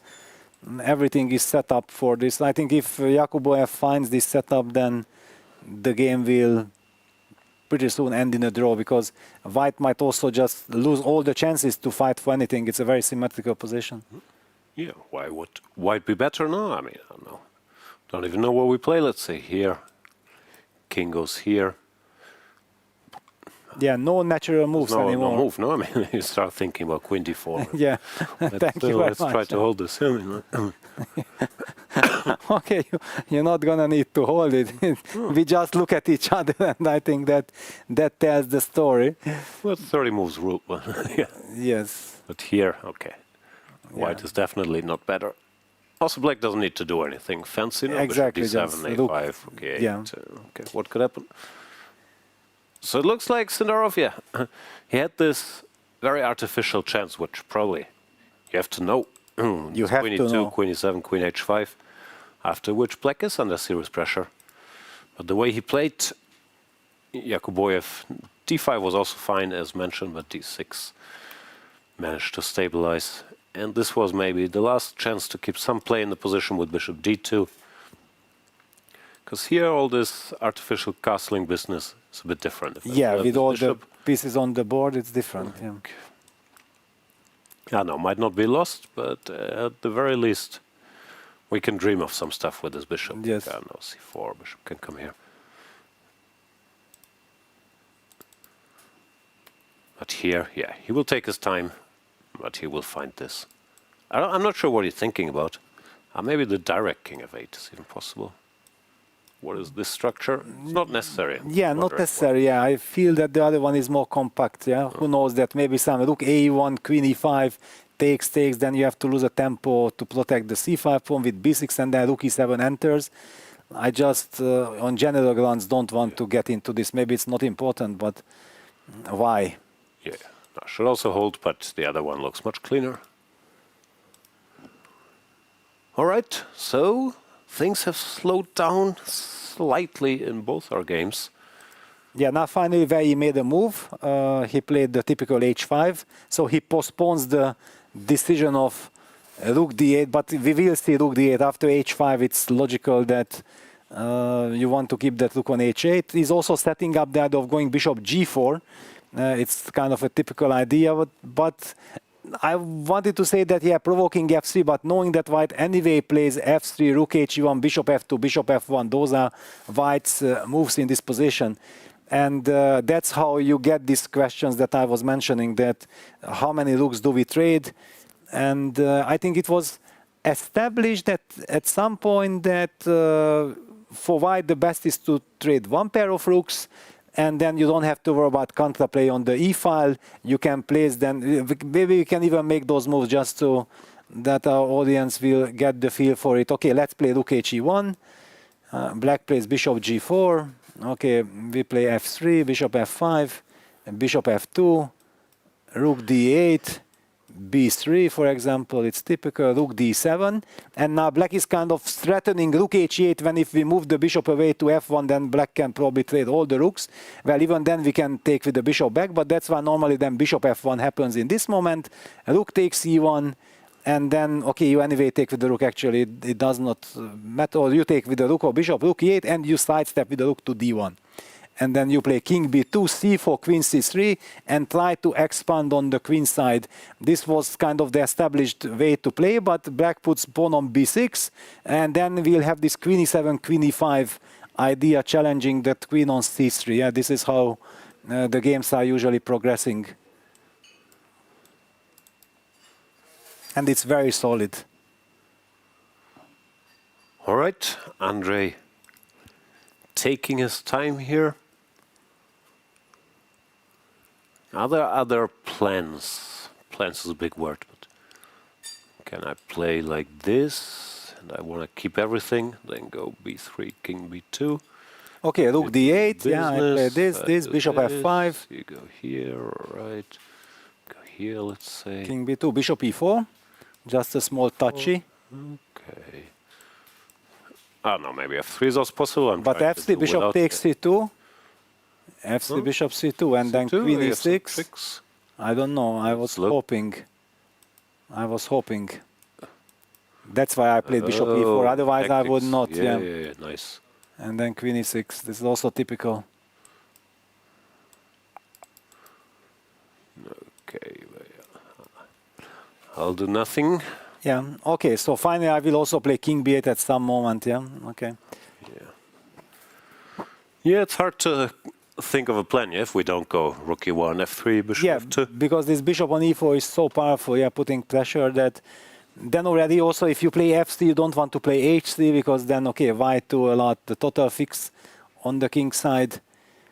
And yeah, for sure there are different ways. Okay, look, Andrey is about to make a move. He did make a move. You play b3. Yeah, b3. Doors open. The most natural kind of move. Restriction. Not to anything, and yeah, this maneuver still exists if black wants to. Oh yeah, now it's gonna be this type of business. Yeah, like, and that was the point. Yeah, that once you get f3, then already you can also move the rook from h8. It doesn't really matter that much.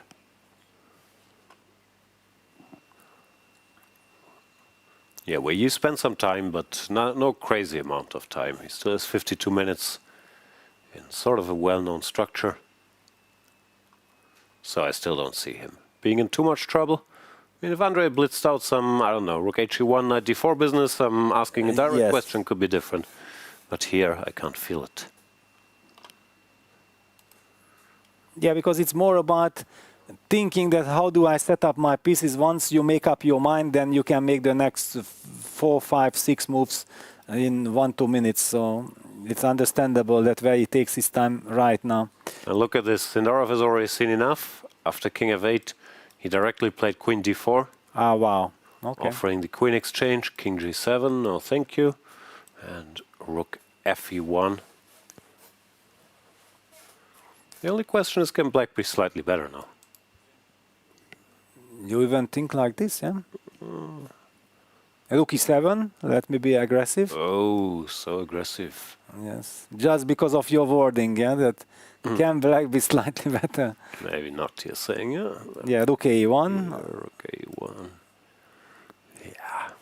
Okay, rook I h8. mean, okay, whenever draw. I'm forced to take, it's, I mean, black will make a draw, but yeah. hard to dream of more, yeah? Like takes, rook h8. It's time. It's draw. Time to go home. Yeah, basically, probably that was the purpose of Sindarov's 4-knight choice anyway, yeah? So he just got confused with this c6. But to my mind, it's kind of a questionable decision, yeah? That with white just not to try to play at all.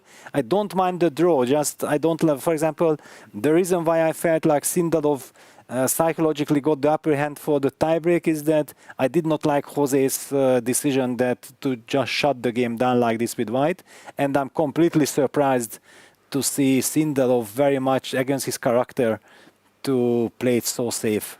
And queen takes d4, yeah, neither side is... I think they're just trying to get the game over with quickly now. They will exchange everything and make it to move 30. I'd actually be surprised if they spent a lot of time on moves from here on. Yes, f3, rook e8.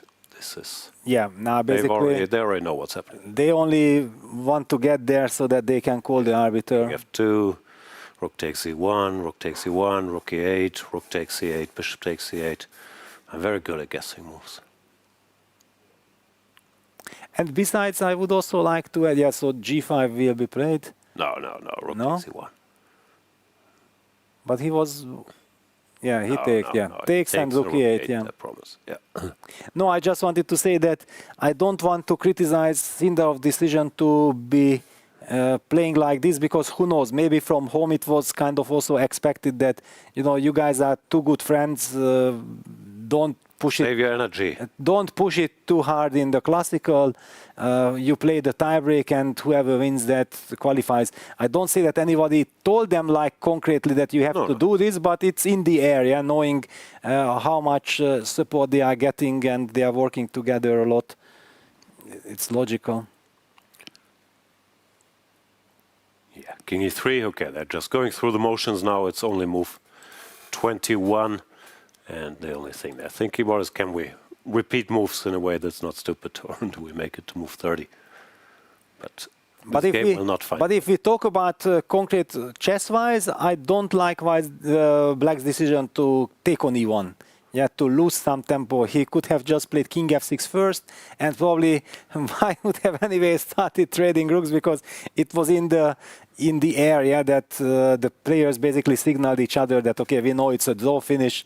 We just have to reach move 30 or find a logical way of repeating. Yeah, you could see it by them both blitzing at that point. They're no longer into subtleties like, do I save a tempo here to put a pawn on dark squares? I mean, they know it's a draw. Of course. No? But now imagine if suddenly Sindarov says that, wait a second, my king is slightly more active. I have some ambition of, okay, it doesn't mean... Show me your ambition. Yeah. I'll go bishop d7, g5, b6. Yeah, b6 is key. Yeah, because if you give me the chance to play b4, c4, c5, then at least I try to pretend. Yeah. But you will not give Capablanca taught us, no? We have a light square bishop, let's put the pawns on dark squares, and then good luck to you, sir. Yeah. Yeah, okay, basically this is draw. Yeah, this looks pretty much over, and wow! Okay, but there was a hang on. There was some dramatic move. F5. F5, yeah. Not like Capablanca taught us. Very dramatic, yeah. F5, king F6. Sindarov is also done with this game. He blitzes out F4. F4, cemento. H4. At least he's doing the classical cemento. H4, G3, pawns and dark squares. I like his setup better. But yeah, this Just the total is draw. not possible to exploit. But maybe on the queen side at least we can go c5, b6. Yeah? I mean, if you go d5, b5 here, then I'm starting to worry a bit. Well, okay, I can do d5 and h5 just to tease you, and then put the king on d6 and sit.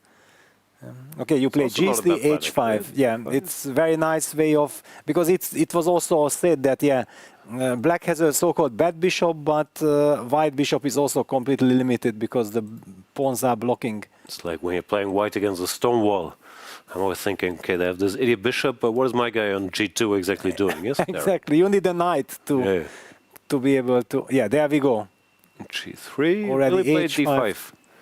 But h5 done. Not King yet. F, King king e7, e7. he prepares d5, king d6. Cementovic. Can we go c4?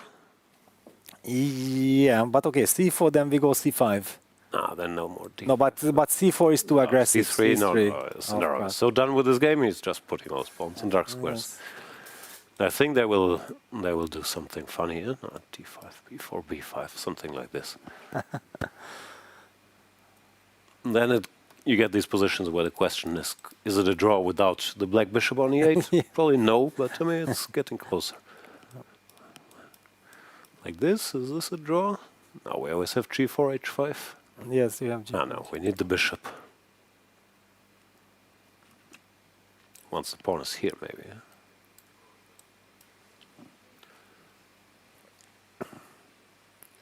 No, king d7. He's King not committing d7. to d5. Wow. Subtle. Also, Sindarov thinking, okay, I'm done with this game. I put all my pawns on dark squares. What are you doing with your king maneuvers? Can you just go d5, b5, shake hands? More king maneuvers. Maybe now is the time to offer some threefold repetition. Yes, bishop King e6, bishop d6, bishop f7, bishop d3. King e7, king e3. King d2 was played. Yeah. This is King d2. saying, okay, enough. Nodirbek.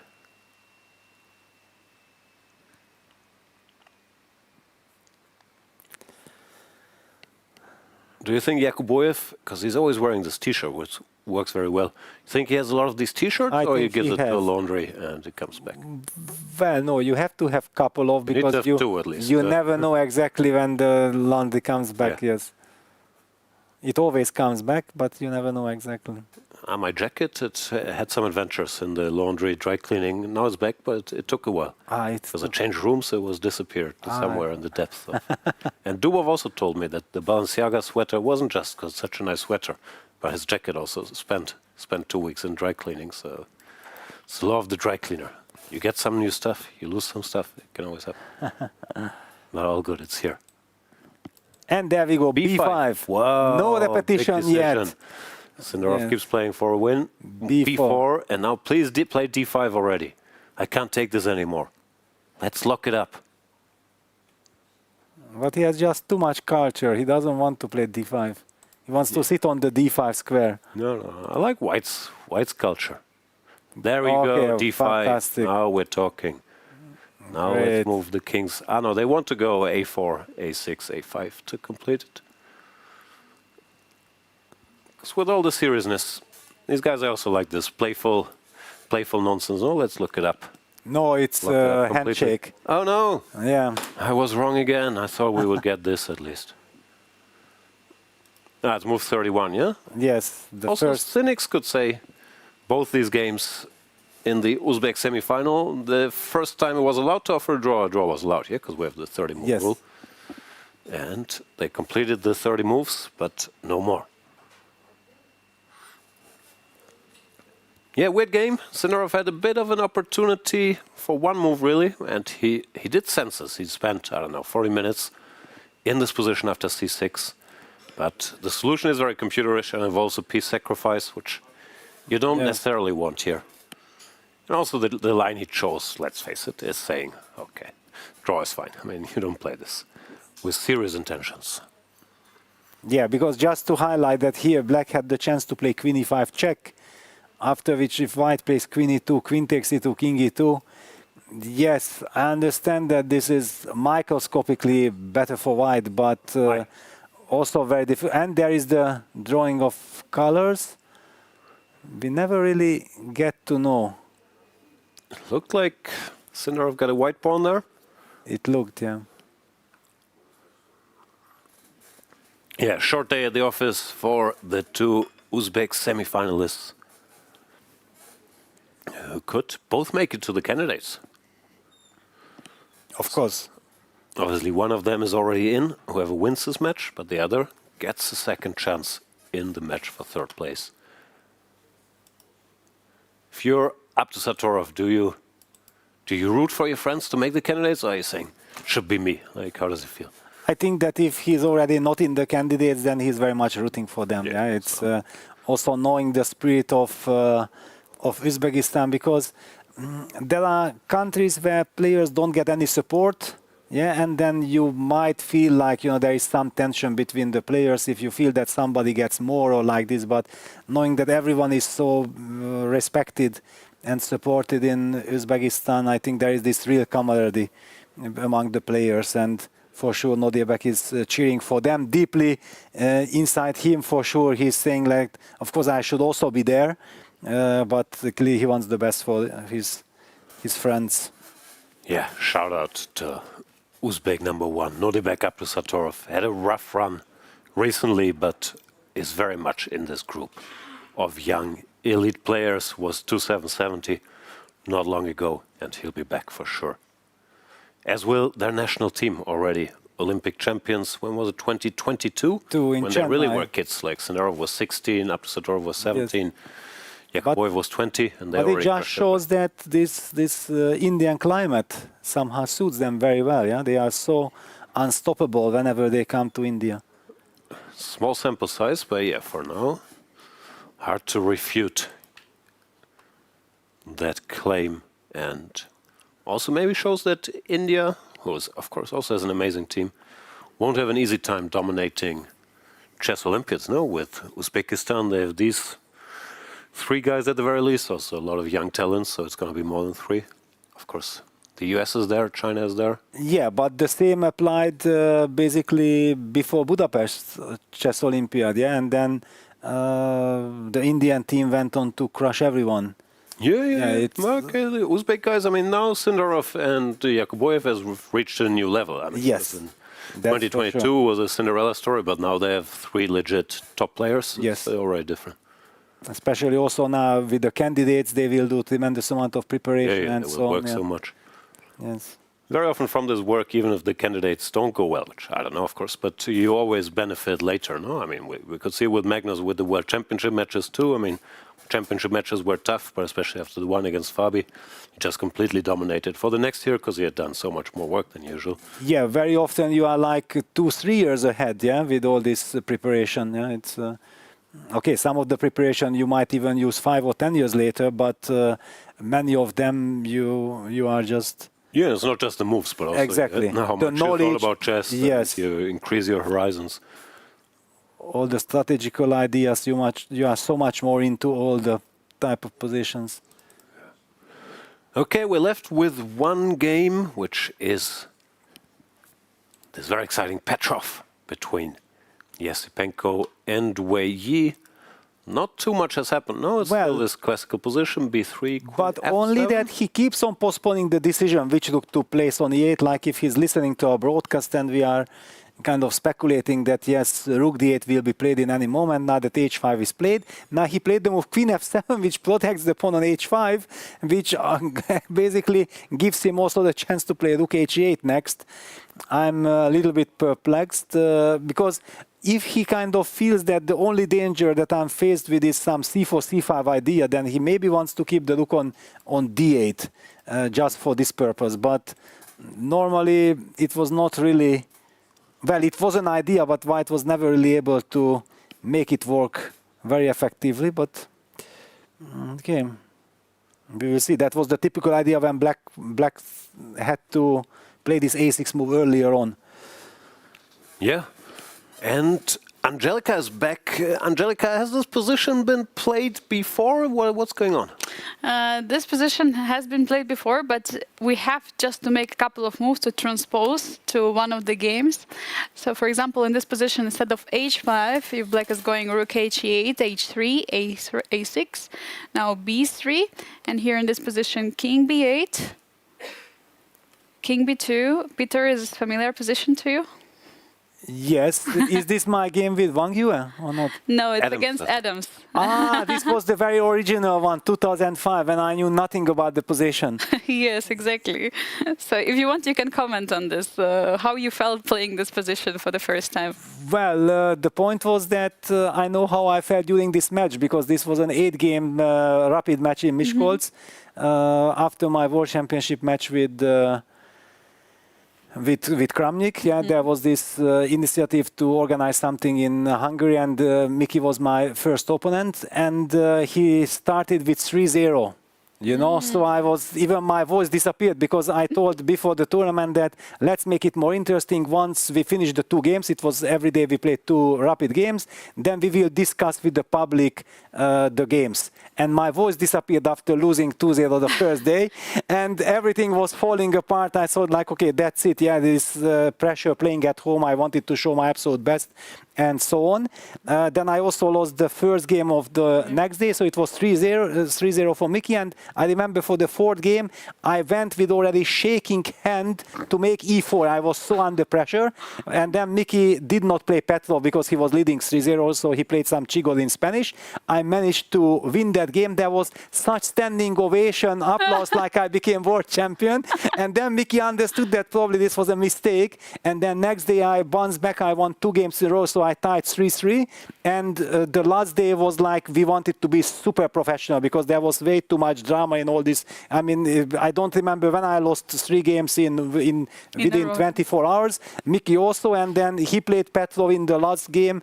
I think it was the last game of the match. The one before last, I think. Before the last, yeah. And then I played the Sveshnikov. He played knight c3. I played e5, and we played this anti-Sveshnikov knight c3. I hold my ground, and the match ended with 4-4. So yes, I was hoping for something, but I didn't manage. The c5 move was very nice from Miki at some point. He just logged everything done. Later, yeah? Yeah, later okay, on, I don't have later. Okay. Yeah, but basically I was thinking like, yeah, I can maybe trade everything and then rely on this pair of bishops, but then Miki played c5, king c7, total cemento, and I said, yeah, okay, enough is enough. And that's why I learned the lesson from this game, that actually I should have kept 1 pair of rooks. Yeah, and then against Wang Yue already, then 9 years later in 2014, I think in Sport Accord, we played a game with trade only 1 pair of rooks, and then I kept the other one. Anyway, I did not. Okay, Wang Yue was the rock. Anyway, he was not losing a game. He was enjoying this type of positions. Okay, show me the money. Yeah, I'm believing in holding the position. But Wei Yi's style is a little bit different. He's not Wang Yue. We have seen yesterday this stunning bishop takes a6 idea, which is Wei Yi. Yeah, that he has a very solid repertoire, but actually it gives a wrong impression what kind of player he is, because he's an incredible tactician and a great calculator. And Andrey goes for bishop b5. I'm a little bit surprised, because does this signal... or he wants to provoke a6, and then the bishop will fall back to e2 and say that, you know what, this a6 move is a slight weakness. Is that the idea? Computer is saying take. You can take. And then what? And c4. And c4, yeah. Black plays c5. Cemento? Yeah, kind of cemento, and then queen a5, king b7. Do you have an attack going? If you have, then it's bad. You will have looks like the bishop is blocked. Yeah, yes, you will have to have some b4 and rook to the b file. This is what I mean. If you are in time, if I get my queen somehow to c6, then I can just chill. Interesting, yeah. Rook d3 probably idea before with some b4 moment. And rook also d3. king d2, rook b1. Yeah, this can be a bit tricky. I don't necessarily need to allow this. But okay, it's an interesting idea, bishop b5. So maybe it's connected with a6, bishop takes c6. Just if we can go back again in this position just shortly, because you're mentioning this rapid tournament in Beijing, which you played, and the other game. Again, one more time, if we just make a couple of moves.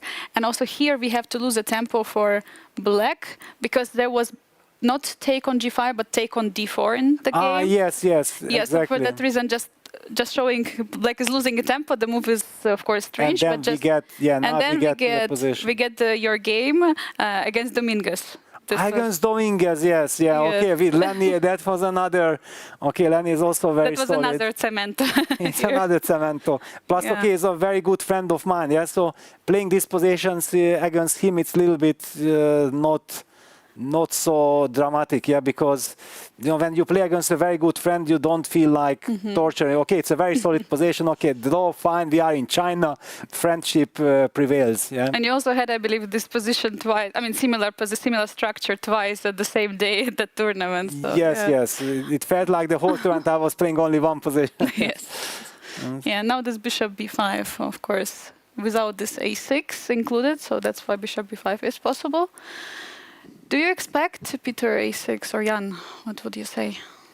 I was checking if I can go knight to e5, but apparently then bishop takes a7 is an issue. You cannot. So that should be avoided. I was trying b6, but somehow we're not in time to trap that guy. Or there was a better move? Yeah, queen d4 was also good, but bishop a6 in general doesn't work for black. So the pawn is not poisonous. Therefore, if he thinks bishop takes c6 is a threat, he has to go bishop d7, and I'm not sure he wants that. How happy, he is with this. Yeah, tough position. You can always go bishop c4 and repeat, but can you? No, in this position you don't want to repeat. You think like, okay, black still has to work for the draw. Yeah, looks like it's going to be. But yeah, it's a slightly passive move. Bishop d7, it's not a happy move. Yeah, okay, let's try to find a happy move for black. Yes, okay. Computer system exactly queen this queen g6. Yeah, it's kind of very funny that I see the line that queen g6 and white plays f3 because protects the g2 pawn, and then computer says that now a6 is absolutely fine for black. Yeah, okay, so this intermezzo of moves with queen g6, f3, c4, c5, and queen a5, king b7, and because now you have to waste the tempo on protecting the g2 pawn, plus probably the bishop on e3 is vulnerable anymore because the pawn is on f3. So with rook h8 you also get the tempo hitting that bishop, and then you cannot fall back with the bishop quietly to f2 because then g2 is hanging. So the typical kind of computer move that what is this queen g6 seemingly absolutely like, okay, queen g6 and so what, but when computer does it, it has an effect. Yeah, queen g6 fantastic. Yeah, just basically just including this queen g6 f3 and all the rest of the lines completely different. Yeah, and it works suddenly in black's favor, but I don't really see Wei Yi finding this or thinking about this because it's impossible for humans, I think, to your opponent is threatening with bishop takes c6 and something in a very important game. The automatic human reaction is to defend yourself against the threat, especially when you know that your position is otherwise very solid. So you feel like, okay, if I can just survive this kind of idea from him, then what else can he throw at me? Yeah, it's the human way of thinking. Absolutely. So a6, bishop d7 looks like the candidate smooth in the position. Computer is strongly saying, okay, queen g6. g6. Queen g6. And Jan, you were checking some lines. How important is queen g6? Is this such an important moment, or any move is still doable? So far, nothing's important. Yeah, like even a6, bishop c6 is kind of drawish enough. So you can play any move if you don't blunder. Knight e5, bishop takes a7. I mean, it's all very small nuances, but none that alter the evaluation. No? I mean, it's 0-3 with any move. Bishop d7, a6, queen g6. So yeah, just has to make a move. Yeah, but he has to make up his mind. Yeah. And this is never easy. And it's move 15 with a very important, and also, you know, it's maybe not that important, but I think as a player, and I want to mention is that when you are playing on the stage and there were 2 games and then one game finished and you are the only one sitting at the stage, then automatically, unconsciously, as a black player, you think like, yeah, it would be also so nice to already be done with my game with the draw and getting ready for the tiebreak. Yeah, but exactly those kind of thoughts can distract you from concentration. Yeah. So, but we are all humans. It's very tempting that you look up, you see the game. Yes, they find the way to finish the game. They are already in the tie breaks, and I have to defend, and I even have to make some tough decisions on move 15 with 14 minutes on the clock. That this a6 takes c4, because one thing for sure that Wei Yi doesn't want to get new kind of structure with new problems. Yeah, because he knows that his structure is solid enough, but how does he maintain the stability of the band? He's looking around, trying to find that direction that can, you know, give him the feeling that, yes, okay, maybe it's not the most precise, not the most objectively best decision, but the most solid one. And the pressure is on. We see Wei is thinking. Also, everyone is keeping an eye on this game in the audience from the whole world right now. One day I want to be as passionate about something as you are, about nuances in 93 symmetrical position. Yes. Very inspiring. But you know, can you imagine, because the last move from Wei Yi was Queen F7. I know. Yeah, and he is now actually, I think, kicking himself, because he could have played King B8, he could have played Rook D8, whatever, and there would have not been this concrete question. Yeah, that basically trying to be too smart by not, you know, making one more so-called standard move.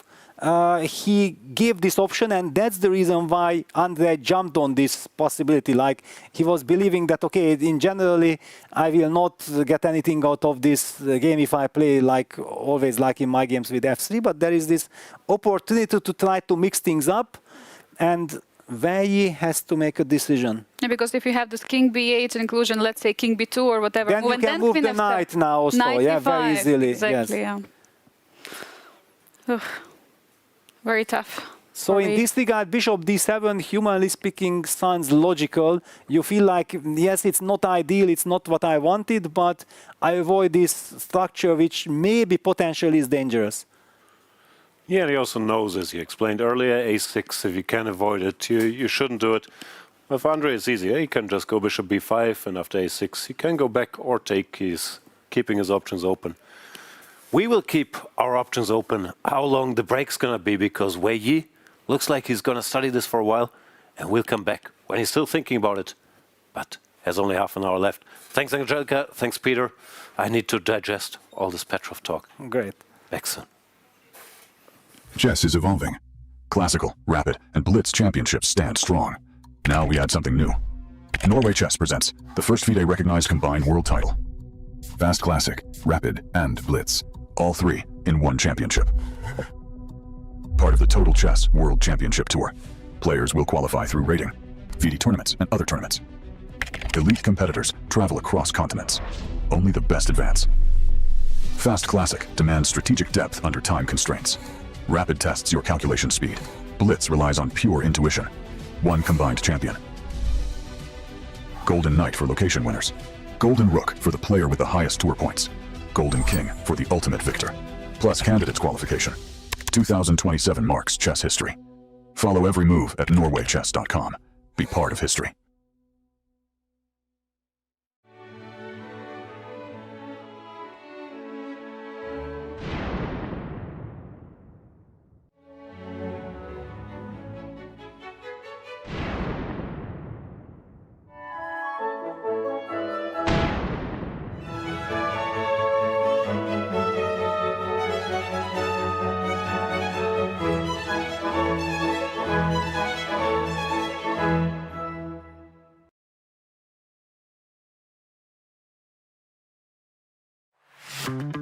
Goa, a food paradise, both steeped in historical culinary tradition and at the forefront of a modern-day food revolution that is fresher, more local, and more global than ever before. I'm embarking on a journey across the state to explore the very best of food here. This is honestly my favorite way to eat an egg. Break bread with some of Goa's most loved chefs and understand what food really means to communities here.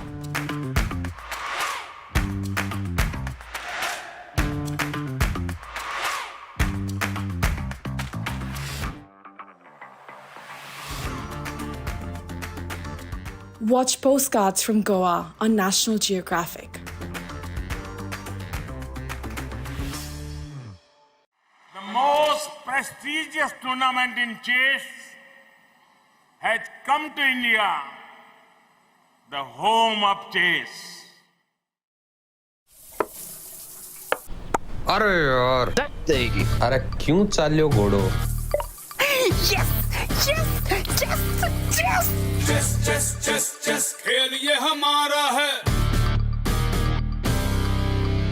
आओ दुनिया वालों ये welcome तुम्हारा है। अपना game भारी है, handshake की बारी है। अब इंडिया बोलेगा। It's your move, it's your move। Goa कर रहा है wait, it's your move। Come, come, come, don't be late, it's your move। तो तू एक और चतुरंग के सारे रंग सदियों से हैं अपने संग शतरंज बिछता है हर आंगन विश्व को दिया हमने विश्वनाथन डंका बजा है गोवा सजा है खेल जमेगा खूब It's your move हो न जाए checkmate It's your move check में भी होगा just It's your move Goa कर रहा है wait It's your move come come come don't be late It's your move इस तो करो It's your move एक दो ढाई It's your move It's your move It's your move It's your move It's your move The FIDE World Cup 2025, starting from 31st October to 27th November in Goa, India. It's your move. In December, the world turns to Doha, Qatar for chess at its fastest and fiercest. The 2025 FIDE World Rapid and Blitz Championships bring the globe's elite to battle under lightning time controls. December 26th to December 30th, Rapid and Blitz formats designed to reward precision, courage, and creativity. In the heart of the Middle East, Doha offers more than a board, a world-class venue, a cultural backdrop, and a stage worthy of legends. With a €1 million prize fund on the line and the title of world champion at stake. The 2025 FIDE World Rapid and Blitz Championships, the ultimate test of fast chess. Chess is more than just a game. It's a tool for empowerment, connection, and transformation. In 2025, FIDE is proud to launch the Year of Social Chess. We believe in the power of chess to bring about positive change from therapy and education to rehabilitation and inclusion. Social chess is our way to build a better world. The Year of Social Chess will introduce groundbreaking initiatives across the globe. Monthly themes will address critical social challenges, chess for protection in refugee camps, chess for cognitive health among the elderly, and even chess for addiction recovery. Through this initiative, we are mobilizing communities, conducting research, and creating opportunities for all to experience the joy and impact of chess. Join us for online chess events, global conferences, and even a documentary film festival that will showcase the power of social chess. Let's make 2025 a year to remember. The Year of Social Chess is here. Let's change the world, one move at a time.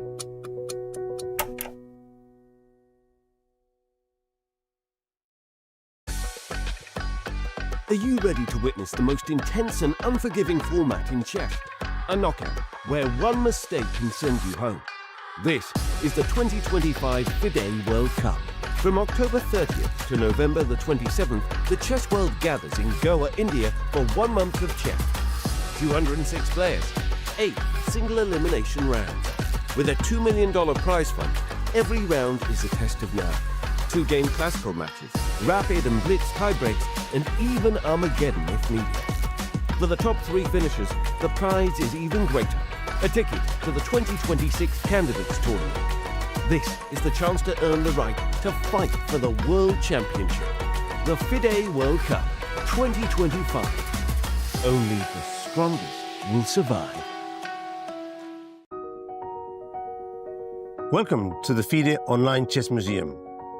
The International Chess Federation proudly presents the FIDE Chess Museum, an online space celebrating the rich history and evolution of chess. Explore exhibits that trace the game's fascinating journey.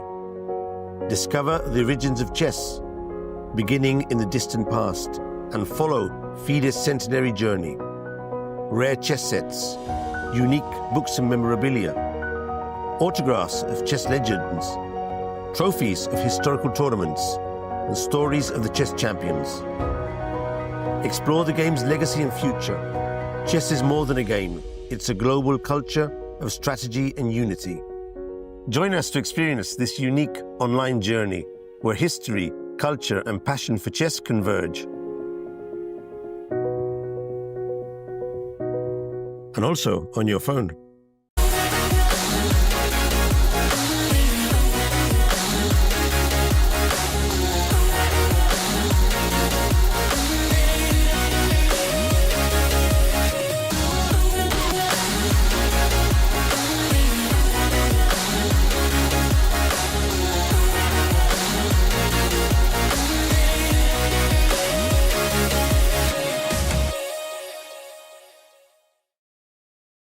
The FIDE World Cup is not just about the trophy. It's a gateway to the FIDE Candidates Tournament, where the next challenger for the world champion is decided. The top 3 finishers in Goa, the champion, runner-up, and 3rd place, qualified directly for the 2026 Candidates Tournament unless they've already secured a spot by other means. That's why the 3rd place match matters so much. It's not just for pride. It can decide who gets the final golden ticket to the candidates. For every player here, the World Cup is a dream and a step toward the ultimate title in chess.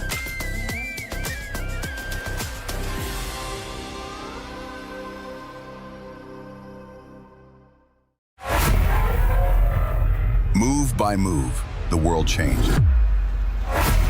City by city, the league grew.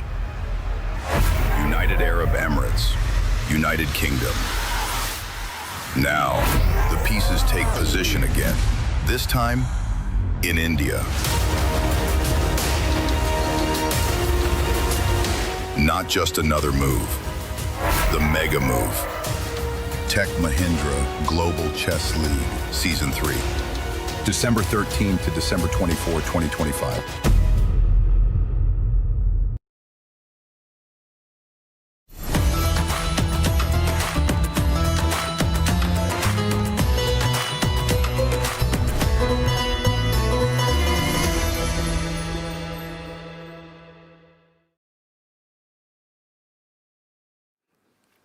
Welcome back, everybody. The FIDE World Cup is reaching its decisive moments. Peter, we're left with one game. We've seen 2 draws between the 2 Uzbek semifinalists, both in 30 moves, which is more or less the minimum number of moves. There was some intrigue in those, but the match is headed for tiebreak. Now the question that remains is, can Andrey Esipenko, with the white pieces, put some pressure on Wei Yi? And we've seen some moves since the break. Catch us up, what happened? Yes, I think that actually Andrey is on the track of getting something. Yeah, it's of course in this line getting something is very little, but something to play with. We talked about it that in a situation like this, when it's a decisive game, playing something safe, but being also able to put pressure on the opponent is a nice scenario. We did finish here our broadcast. We went for break, and we talked about it. I mentioned that I believe that Wei will play bishop d7 because that suits the tournament situation, the match situation. But I'm not liking this queen f7, bishop d7 kind of combo, and we see the moves rook he1, rook he8, king b2, a6 being played. Now white very happily returned with the bishop to f1 also. Now that white's rook is already on e1, this bishop f1 is perfectly harmonious. We should mention a6 is sort of a big deal, no? You talked about it earlier. It makes black's defense a little tougher. You can't stop c4, c5 so easily. And he didn't have to do it. So a6 is shows that Wei Yi is maybe crumbling a bit because he didn't get the setup he wanted. Yes, So you can exactly. play some other move here, like rook e7, rook e8, queen g6. I'm not sure if a6 he might regret a little bit. Yeah, a6, and also look at this. After a6, he played bishop f1, h4. To my mind, this is a slightly nervous move. Yeah, again. Yes. Changing the pawn structure, but this is not the setup that Yes. stood the test of time. Yeah, leave the pawn on a7, put rooks on the e-file. And you try to provoke changes on the. And look at this. Andrey is enjoying. He's walking around very happily, yeah, because this is the moment when he knows that h4 he bleeds out the move h3, so he's putting pressure on the clock. Every single decision from him, it's like natural and thematic. And now Wei Yi has to kind of also answer a question in the future that if you already push the pawn to h4, then will you support it with g5, which is kind of logical, but then the f6 pawn will be vulnerable. He will certainly rely on f4, g4 idea. Yeah, that's strategically so important to explain that if black pushes g5, let's even push it. Let's push it on to g5. If white breaks with f4, then black has to rely on g4 and the light square strategy, which probably seems to be working, at least feeling-wise. But why is in no hurry to go f4 either? No, just the idea is always there. You have to keep an eye on it. Even if you play f3, bishop f2, f4 could happen at any moment. So it's a bit strategically, there's much more risk than without the pawns on a6 and h4. And also now this exact idea that I have in mind, that keeping one pair of rooks on the board will be very important because this pawn is on a6. Let's just show this. Okay, for example, g5, f3, we play king b8, white plays c4. Well, already now after c4, c5 is a threat from white. Even not sure that black can play this, because if I wanted to also show that if white is able to trade the c4 pawn for the d6 pawn and then rely on the pair of bishops, that is wonderful news for white in general grounds. Of course, one has to pay attention for tricks, not to, just that this structure. It's a terrible version, but in general, this structure is good for white. In general, this is very serious. I would say that white is a heavy favorite to actually squeeze out a victory here. It's not just slightly better, but practically this is a very good chance for white. So this is what white wants to achieve.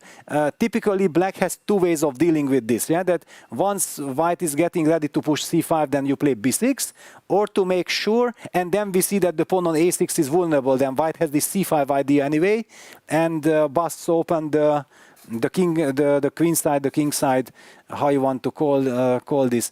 That's why the pawn on a6 is vulnerable. Another setup is kind of that would be logical if already the pawn is on a6, that black will try to meet c5 with d5.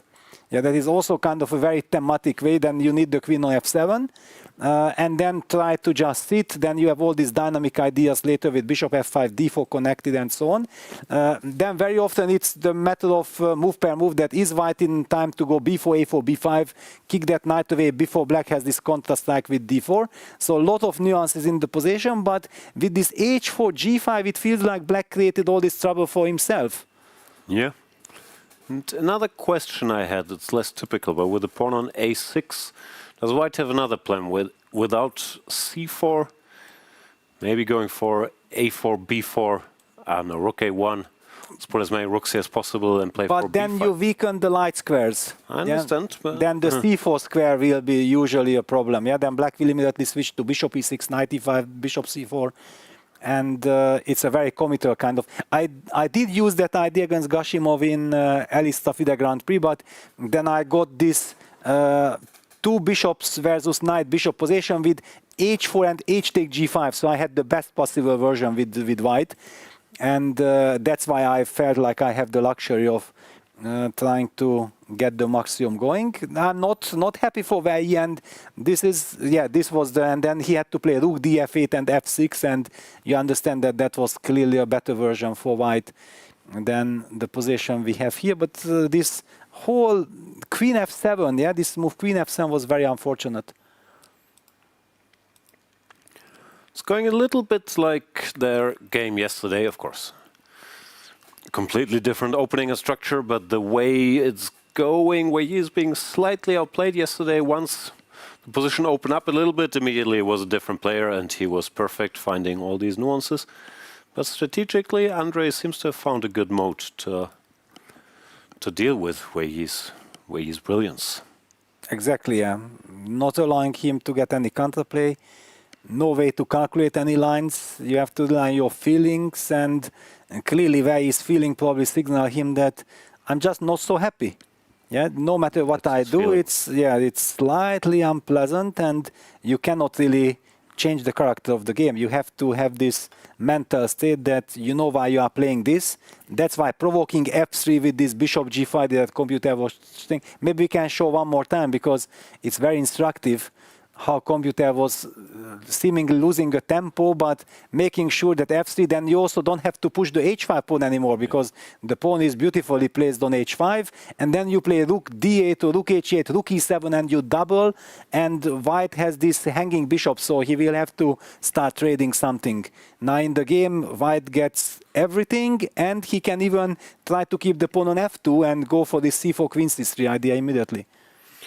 It shows Wei Yi is slightly different generation of Chinese players, no? Because I feel if you play this against Li Chao or Wang Yue, guys who are now in their mid-late 30s, I would say, they would have blitzed out all these plans, because back then it was a heavy debate how to set up your pieces. But Wei Yi has played the Petrov, but in a more concrete manner. And today something's gone a little wrong for him. He plays bishop e6. Bishop e6. Not committing to anything, but also not really improving his position, blocking the e-file. Yeah, basically bishop e6 tells to me that he's already getting ready for this c4, c5 idea to meet it with d5. But different question. Yes. Now that he hasn't played g5, can we just try to surround this h4 pawn? Okay. I understand f4 is weakening. Yes, but knight e7, knight f5. Well, it's a typical kind of computer way, yeah, that computer probably would think about this f4, bishop f2 as a serious candidate. Humanly, you feel like, oh no, I don't know, because this weakens something, and you just don't want to. If we get this, it already starts to look nicer, no? Yeah, even though, yeah, I'm just so conservative. Yeah, even if I see that it might win a pawn, I'm not sure that it's worth it. Yeah, just. But you don't have to take the pawn. It's just. What does black do? Yeah, maybe unpleasant. Yeah, who knows? But do I have to play knight f5? Wait a second. Can I? Okay, if I already played knight e7, I have to. Yeah. Yeah, f4.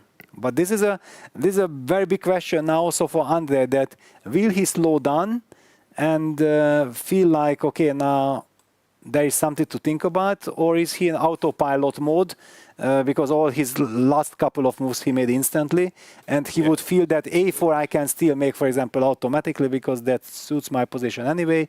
I'm not giving up on c4, I'm not giving up on b4 potentially. But I think it's not time to think. He has half an hour time advantage. Wei Yi leaves the board. Wei Yi is not a big walker, is he? Like he spends... Not he too gets much, up sometimes, but he spends most of his time on the board. I also feel that this is some kind of a Soviet chess school, this thing of going for a walk. At least I know all the players. I was also raised like this, yeah, that, okay, you make your move and then you go for a walk, you relax, get ready for the next game. Yeah, it's not about losing the concentration. Actually, I feel like by walking, I'm making sure that I will be able to concentrate better once it's my move again. I wasn't raised. Just once they told me, okay, once you made your move, you can go up. I thought, okay, this is great. I don't have to sit around here all day. Let's go. Let's go. Yeah. And I no, slightly unpleasant. No, yeah. And I remember, you know, it was like I played my first Vachier-Lagrave. I was still in the reserve group in the open tournament, but Gelfand, who was back then already like world number 4, I think, was walking around, and he would always come to his trainer second, Huzman, to check out what he's doing. Actually, I also played against Huzman during the tournament and got a very nice lesson. I got beaten in a nice technical game. But the point was that I was always looking how the top guys are behaving, and Gelfand was walking and everything, and he was even coming and was, you know, greeting me during the game. It was like a sensation that Boris Gelfand, one of the absolute best players in the world, and I'm just like 13 years old, and he comes to shake my hand and so on. You know, it's. I always loved that. Maybe it was a fantastic prophylactic feeling from Gelfand. I couldn't beat him till 2006, He was just so strong, you know, because I also knew that he's such a nice person. Yeah, it's not just a strong player. The gesture was amazing. Yeah, he's just a nice guy. We're talking about former World Cup winner and World Championship match finalist Boris Gelfand. Now, I also remember when I was a 19-year-old kid, and I wasn't at your level, of course, when I was 19, I was just some kid. I played in Austrian League, and I got a call from my team captain there. You know, Boris Gelfand, he's in Austria. If you want, you can stop by for breakfast. And I knew Gelfand, big name, but I had never met him, so I was nervous. And I went there, and he was incredibly friendly, and we just played blitz for 3 hours. And I'm just some random kid, yeah, I don't think he knew me. But such a nice guy, yeah, and I mean, exactly. You feel very, very inspired when you see a legend like spending time and just, you know, being nice to you. So shout out to Boris Gelfand. Absolutely, yeah. And by the way, yeah, what I was a little bit afraid of that Esipenko is playing on autopilot mode. Yeah, he plays F3 very quickly. Yes, it's the natural move, it's the good move, it's a good move, but that he did not even have the desire to try to think whether F4 is a move or not. Well, maybe it's a fantastic practical decision because over the board after even thinking for 15 minutes, probably you will feel like maybe F4 is interesting, but I still prefer not to play it, and then why did you spend those 15 minutes? For nothing. And he's also sensing that I'm putting pressure on the clock. I don't want to think for too long. Let Wei Yi think. Also, guys have been here for whatever. It's been now three weeks plus with lots of tie breaks, lots of preparation, lots of energy wasted. So Andrey, I think, is also trying not to do anything too complicated. He knows how strong Wei Yi is once it gets a little unbalanced. While here, pawn on F3, you put the pawns on light squares, put the bishop on F2. He knows he's on very safe ground. Yes, and also since Wei Yi played the move bishop e6 instead of g5, you get the signal from your opponent that he's not so happy pushing the pawn to g5. Yeah. Because then he could have started with g5 and not to give me f4. So you also very often simply believe your opponent and you think like, all right, okay, so I just stick to my f3 business. So what can Wei Yi do now? How does he improve his position? He just played bishop e6. I mean, g5 is the obvious question, but moving the knight around, it feels like the knight could be missing. Exactly. Maybe even directly we have stuff. Stuff to worry about, yes. No, this feels wrong. No, knight stays there, and even it seems to me that Wei Yi prefers not to put his king on b8. Yeah, because he does have the chance to put it there, but what move does he make? It's yeah, it's a big question. How do you even improve? Like you double rooks, but then you block the e7 square. It's nothing. Nothing's easy. Nothing is easy. No, he got the worst of all versions. He lost so much time, and also with this h4 weakness, he created some headache. And also, we can see every move he's thinking. Yeah, it's not like he has a plan and he can just check it works and put it on the board. This is a sad situation. And the dream scenario for Esipenko, knowing that if he wins, he's in the candidates. Apologies. Bless you. Yeah. So I think he's very optimistic in a sense that, okay, this is a free chance. If finally he won't be able to use the chance, it's a completely normal scenario. It's not like he's winning or whatever, but he knows that, yeah, this is a dream come true. Against the problem is Petrov. To win a game, at some point he has to open up the position, and then Wei Yi turns from Clark Kent to Superman. No, even if the position is good for Andrey when it opens, then you're facing a very different player. It doesn't matter if Wei Yi has 30 seconds per move, then I mean, you know how good he is once he can do something. And he plays g5, probably running out of options to improve his position. Yes, I actually like this g5 very much for black because, yeah, at least you get one headache out of your mind. Yeah, this hanging pawn on h4. Once again, f4 instead of f3 wouldn't have allowed this. This was... Yeah, it was very interesting. Yeah. Okay, so we have time. I think Andrey is thinking a little bit. Jan, can you just show what computer was thinking about this f4 move? Yeah, that we talked about it, that maybe f3 was too lazy and there was at least the need to calculate the consequences of f4. Yeah, I mean, the lines are cryptic. We were looking at this knight e7, but that computer really disliked, like bishop f2, you have to go knight f5 and bishop d3.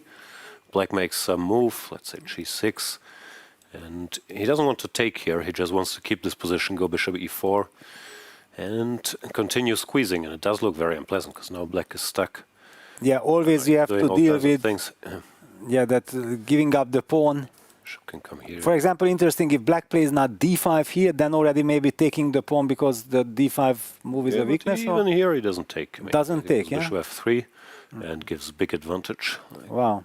Also, yeah, this bishop on e6 is a dubious piece. It can never be removed because of the hanging d5 pawn. Yeah, once you have Black tied up here, then you can come back to eventually thinking about doing stuff here. Wow. Black can hardly move anything.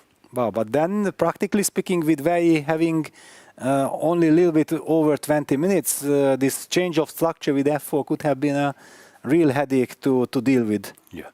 I mean, 97 isn't forced. Compi's first line is bishop f5, bishop f2, but now you already have to do some serious business, like go g5 here, and this becomes very random. Apparently white should not take. There's some, I guess, bishop c2 counterplay. Yes. But already you have to do magic to just not lose the pawn. So that was a big moment, but now we're in slightly more conventional waters again. And Andrey, he just plays all the normal moves: f3, bishop f2, whatever.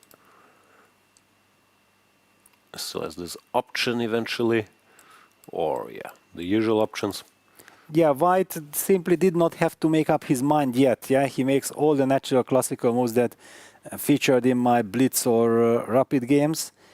And the question is later, but now this question even not arises so easily, yeah, because the question will be that how many rooks we trade. Now we're back to very close to some position you showed us earlier. No, if I go bishop f5, and okay, we play whatever, a4. Takes, rook e8, rook d1. And this is the good version of the normal position, but nothing too terrible has happened to Black either. You play rook here. But yeah, rook e5 will run into some f4 at some moment. Yeah, you are not worried of this, yeah, because with this f6, g5, h4 pawn structure, I'm little. Yeah, you can. Yeah. Also, slightly unpleasant, but this is more or less normal, I guess. Yeah, because if you remember my games, Black very often then tried this queen e7, queen e5. Of course, when the rooks are traded completely, but also after some queen e5, some f4 move will be there because it breaks the structure due to this hanging pawn on h4. So, yeah, with pawn on h4, g5, f6 construction, the rules are a little bit different. Still, my feeling is the way he gets this, he should hold things together. Because how does White break without risking anything? How do you play? You play. No, I put the pawn on a4. Maybe it's not necessary. Yes, I would have preferred not to play a4 if you ask me. So can you take it back, please? Okay. Not to weaken. So I will play c4 here. Okay. Okay, I'll just do the same for takes, demonstration's sake. Rook e8 and rook d1. And now I'm settling c5. Okay, I shall try to stop that. Yes, that's correct. And bishop f5 on the board, yeah. So we'll be heading towards this direction very much. And this is also a theme you mentioned. I feel like Black should still survive this. Should survive, yeah. But even here, do we have c5? We might have c5, yeah. dc. And okay, then we just take on c5. No, we can also just take bishop c5, yeah. Thank you very much. Okay, this is the plus equal business. Yeah, we're in the plus equal business already. No, it's just which one? Yeah, but this one is when you know that it's long-term plus equal. Yeah, the other one might disappear. The plus equal might disappear, but static plus equal. Yes, not dynamic. Still, if I'm Wei Yi, if I get this position, I'm saying okay, let's do it. But Andrey will also tell you that I'm taking it as well. Yeah, no, both up for it. Yes. We're taking off the glasses. We see some fatigue there as well, or it does look like. It's such a grueling tournament, no? I mean, there's been what, for the guys who played tie breaks, it's been one rest day, no, in the last 3 weeks. Yeah, you know, it's super tough, of course, with all the tension. No easy games, no easy matches. Yeah, it's easy to underestimate. It's not just the 4 or 5 hours we see the players at the board every day, but it's hours of preparation, the constant thinking. Even if you're not preparing, you're always thinking in the back of your head, like, oh, I'm playing this guy, what do I do? For you, how does, or you played in the tournament, so how did your normal day look here when you're playing at 3 p.m.? Well, for me, because normally I anyway go to bed quite late, it was okay to go like at 2:30 to bed. But it was very important to not to wake up before 11:30. When do you wake up? 11:30. And basically because this 11:30 still, it felt like I'm not fresh or whatever, so I don't get the energy to get out of the bed. So it was more like I opened the curtain in order that let sunlight in so that I'm able to in 20 minutes to get up. Then I would have a shower, I would shave, yeah. So that's the reason also why I have to make preparation at night, because in the morning, or it's not even morning, yeah, already then after shaving and shower, you already have to go to lunch. You finish lunch, it's already like from 12:45. Hang on, I'm starting to question the chronology here. Okay. So you're waking up 11:30? Yes. But I know you come to lunch at 1. So shower and shaving takes 1.5 hours? No, around 12 o'clock I get up from the bed. Okay. Then I go to the shower, I wash my hair, you know, I have to dry my hair, then I have to shave. And then you also a little bit, you are wet because of the shower, everything you have to wait before you go out to, and I'm not using AC. That's also a trick, yeah? So I cannot use AC, then I just psychologically cannot fall asleep. So there are some challenges because at night, then suddenly it gets hot. Some mosquito appears or something, yeah, then you are distracted, you get nervous. Yeah, it's not the perfect schedule, let's put it this way. Back to the schedule. Okay, so you go to lunch, so you're done with lunch, whatever, 1:30, then do you repeat some lines? Yes, or then I'm rushing to my room, and then the next 1 hour is like repeating 5,000 lines. Yeah, it's very tiring. And then the big question that, can I stop like 2:40? Or not, because during the tournament I very often stopped 2:47, 2:48. Oh, pushing it. Pushing it, yeah, but even at that moment I still felt like I still have so much to repeat. I haven't checked this. Oh my God, I haven't played chess for 6 years. I have to catch up with things. Suddenly I turn on engine suggests a move which I haven't covered. You know, okay, what is going on? And I know that there is a $500 fine if you come late. There is some security checking. You have to get nicely dressed and so on. Yeah, there were always challenges in the last 15 minutes of before the start of the game. All right, so then you make it to the game. The game is at 3 p.m. You play, let's say, 5 hours, then it's 8 p.m. Then what do you do?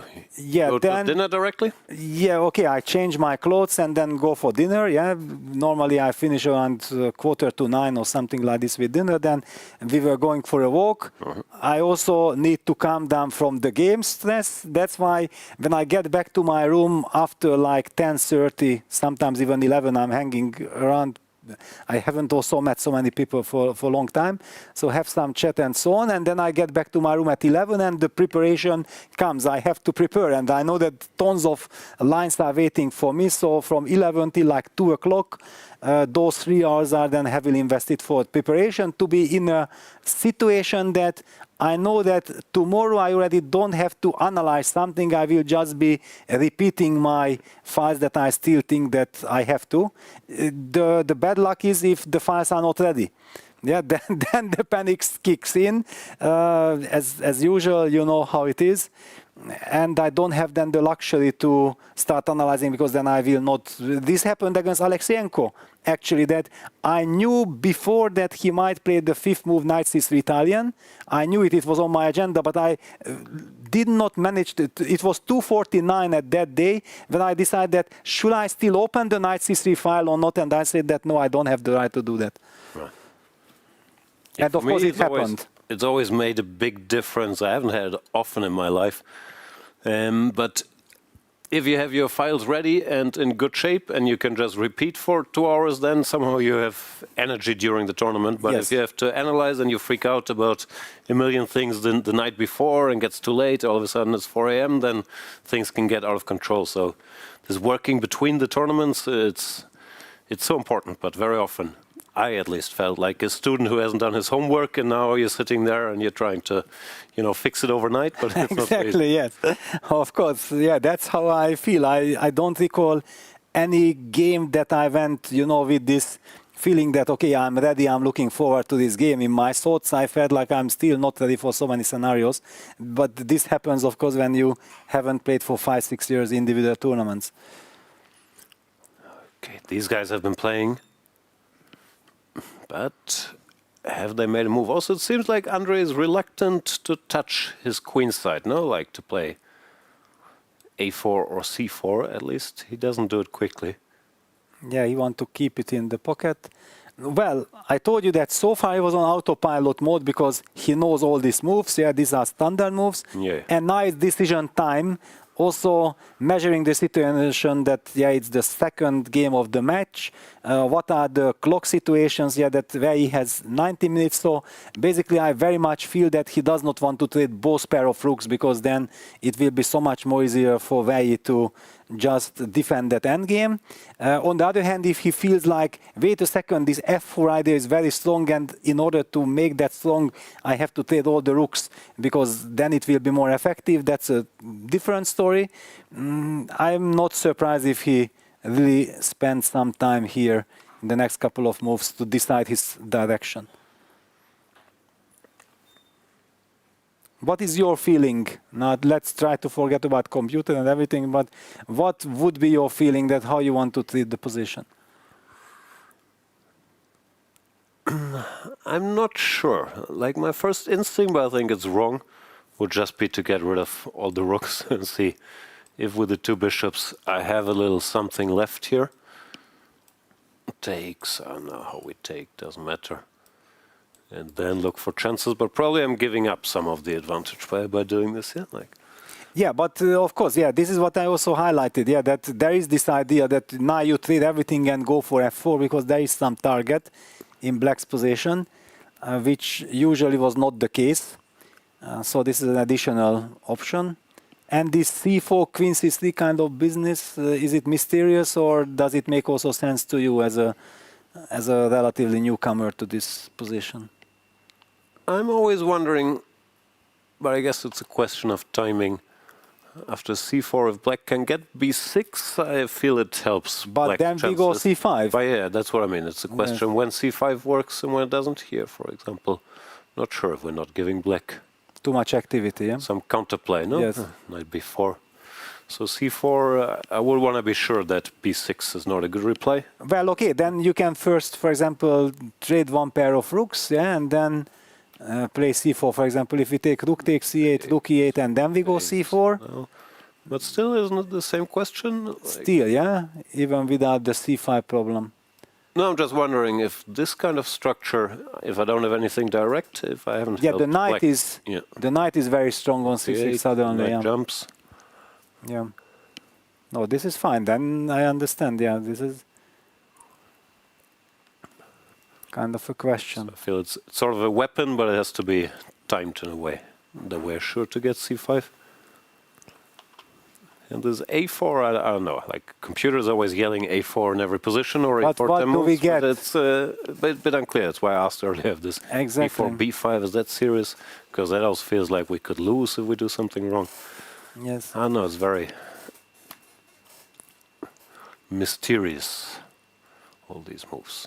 Yeah, there also, you can make any random move, like rook a1. Yeah, but okay, this is, no, it's too deep and too mysterious. I wanted to highlight that, okay, if I respect your idea with b6, so I play c4, you play b6, I just play queen c3. I should mention, by the way, bring it back to computer land.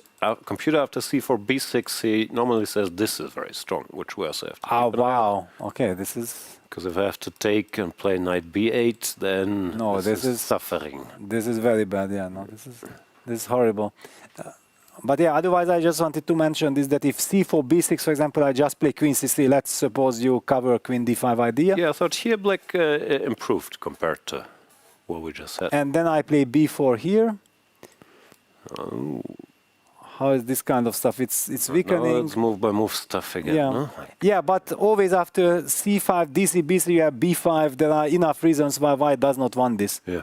Yeah, no, I get you. It's nice to discuss it. And besides, this f6, g5, h6 kind of pawn structure is very special because maybe white will really have to rely on this f4 break at some moment compared to the other type of positions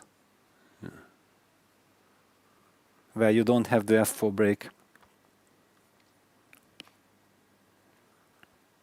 Okay, now that we know this queen d5 exists, maybe it makes c4 more tempting for... Yeah, because if queen d5 is strong and you have to take and play rook e8, then already we have a good version, yeah? Here another thing, now I'm switching back to computer speak. Here we take with the rook, d5 apparently is good. Aha. Which is also very strange because, yeah, exactly, strategically speaking, we talked about it, that it's normally in white's interest to get this, but with the bishop on f5, yeah, and the knight on c6, some direct counterplay. Yeah? Effective, yeah, this... Once again, Compi solves this move by move, so to him it's equal, of course, but here's also believable. I mean, we have some activity, like here. Yeah, concrete funny, stuff, like yeah. some strategic blunders like c4, d5. Compi says, okay, of course. 0-0. Yeah, so that's why we have to take back with the bishop then, yeah? On e1. And then, now we're not threatening c5 yet, yeah, so... I still want my b6 construction, but I guess b6 you still have this. Then queen d5, yeah. So I have to wait until you because in my positions always black scheme was on d7, yeah, so actually all these queen d5s, these are now new to me because they were never working. Okay, let's say I go for this. I'm dreaming of you going here, so I can go here. Okay, bishop f2. It goes back. Oh no, some move, then c5 is already then there, c5. And if you play b6, I play f4. Can I do this? f4. I was still worried about queen d5, but now I have queen d7. Maybe it's a big deal. Huh? Yes, now I also just wanted to highlight that there is also this other touch. Like I suddenly play f4. Do you have g4 or queen g6? No, we sit. Yeah. No, this f4, of course, it's always double-edged. Yeah. We want to keep it in the pocket. No, so it's understandable. Andrey's taking some time here. Looks very focused. I believe Wei will be kicking himself. Yeah, that he spent way too much time with this position. Yeah, there was just no reason. It was a strategical position. He could have played his moves also faster. No reason to fall back so much behind on the clock. He's always a bit slow, no? It almost feels like he's waiting for move 30 when he has 10 minutes on the clock, and then bam, he can start showing his brilliance with the 30 seconds per move. My guess would be he's past the kicking himself stage. I think like an hour ago when he was like, being a bit imprecise with his queen f7, then bishop b5 comes, there the kicking happened. But now it looks like he's calmed down and okay, it is what it is. Yeah, he stabilized the position, yeah. This was important. Also with Andrey's help, Andrey missed these computerish chances like this f4, which could have been really serious. Did he play a4 or was it? No, It was me. I don't think so. Yeah, rock solid stuff for black.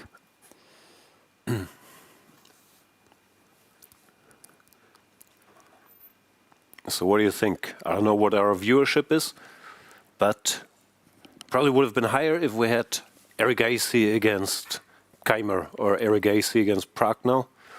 Is that the drawback of the World Cup, or is it also nice that we get to see quote-unquote new faces? I mean, there are new faces, but not the same you always see. Well, you know, I always feel like there are so many great players out there who never really get a chance. Yeah, and the World Cup and also the Grand Swiss gives them this chance. So in my mind, this is always wonderful. For example, Esipenko, if somebody is only following now the chess scene and then is looking like Andrey Esipenko with 2680, he's here in the semifinals. Well, I can tell them that, well, in 2023, he just was a draw away from qualifying for the candidates, and then he would have been the candidate instead of Nakamura, yeah, because Vidit won. Then Esipenko probably would have made it. Yeah, he's an extremely strong player. And besides, if we even travel back in time, and he's right now 23, so if we go back to 2021, to the Vaikanzi tournament, to the Tata Steel tournament, where he was just 19, and he came and in the A group he made +3 unbeaten, beating Magnus Carlsen. Then in 2021 in the FIDE World Cup in Sochi, almost knocking him out, finally losing in a blitz tiebreak, whatever. With 27-20, at that moment of time, everybody was sure that Andrey Esipenko will be a top 10 player in like 1-2 years for sure. And then many things happened, unfortunately, which influenced his career in the wrong direction. But he is now here again. In Grand Swiss 2023, he made a stellar performance, and also now in the semifinals. And he plays one of these cryptic rook moves. We mentioned rook c1. Does that have any point, or is it just a, I don't know what to do, I'll go pass the move to you? Yeah, it feels a little bit like this. Yeah, that, okay, please show me, I don't want to play c4 yet, but I'm not afraid of this move. Maybe calculated some random line where, I don't know, f4, fg, queen g5 happens, and you want to cover c2, but that feels like such a stretch. No, I feel like he might want to provoke this rook e1, rook e1, rook e8, because this is a very natural kind of way. And can we just see that if we take, and then there will be a potential f4 break, for example, after take on e8, takes, and f4, or anyway you will just sit with queen g6. I get my queen g6, bishop e4, and I feel like the worst is over. Yeah, so how does this work out? So fg, and after bishop e3 you always have g4. Yeah. And I cannot target the h, so a g4, I take on g4. So queen takes. Yes, and I hope to target this h4 pawn somehow, queen f2. Now I'm active. Active, yeah? Not afraid, yeah? No. Yeah, probably. Yeah, you are too active. But yeah, it's always a question. I'm just trying to understand, to make sense to rook c1, that he did not want to push the pawn to c4, assuming that then his king would be vulnerable for these lines. Yeah. But I might be just making up things. No, so we know he's well educated, so maybe he knows this principle you mentioned, that you want to keep one pair of rooks here, and he just, I don't know, maybe he'll play rook c1 again. Doesn't want to give Wei Yi any target, but keep him guessing. But it feels slightly indecisive as well. No, rook c1 is not the way to put a lot of pressure, at least. Yeah, but if I just go like queen g6. But you give a chance for your opponent to burn time. Yeah, and this is what Wei is doing. He had 21 minutes. No, he had 19 minutes already, and 2.5 minutes in any case invested for this rook c1 move. Yeah. Move 22, because it's a big call. Yeah, that do you want to trade everything with this f6, g5, h4 pawns, or you just keep the tension? I don't know. I feel both sides can always make this call. No, rook e8 and rook e1 is always there anyway. Just go queen g6 and say, your move, what do you want? Or does Andrey want to go rook ed1? Could that be the idea? To keep both rooks? That's also very much a thing you have to consider during the game, yes. Because at least it would explain rook c1 if maybe he's hoping for potentially something here. Yeah, that's another argument, yes, for rook takes e1, rook e1, rook e8. Just clarify the situation if you can.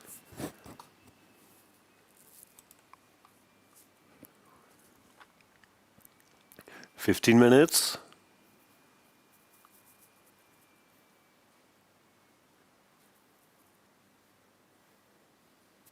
Yeah, not easy. Not easy. You have to make tough decisions. Not at all.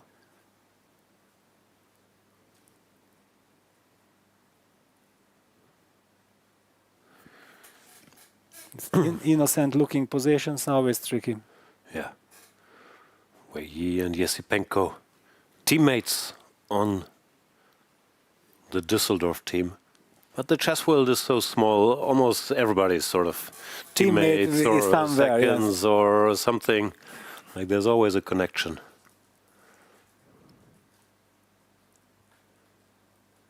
Yes, I remember we talked about it, that I played a lot in China and I know the Chinese players, and really after spending so much time in China playing against the players, I never, and Queen G6 played, I never felt like, they are my, opponents or whatever. Yeah, they became like good friends. It's just how it goes, I think, in the chess world. We are competitors, but you kind of respect them. You know that how much efforts they are putting in to hold their Petrov, and I'm coming, I'm trying to break, they are ready. And I also respect these kind of things very much. Who's your best friend among the Chinese players? Well, probably Hao. Hao I know very well. Also during the Grand Swiss 2019 when he won, we were going out for dinners together. We had big walks and things like this. So yeah, no, he's a good friend. But also I played the match with Wei Yi in 2019 in Nanjing, and also we got the chance to spend some time together there. We had some dinners together. Issues. By the way, I'm not sure if you can see it on camera. Sometimes the light is going out here for a second, and the playing hall seems to be affected. Sorry, go ahead. Yes. So you and Wei Yi, when you're hanging out, what are you talking about? Well, back then it was more of a topic that will he come to the Grand Swiss or not? Yeah, because it was like last minute and he still did not have a visa, and it was not even clear if he really wants to come or not, or it's because of the visa, and he did not come finally. That was a little bit a surprise for me, but I do remember that we were playing in some park in Nanjing, and before the start of the match, we were invited to give a small speech there for the locals who were in the park.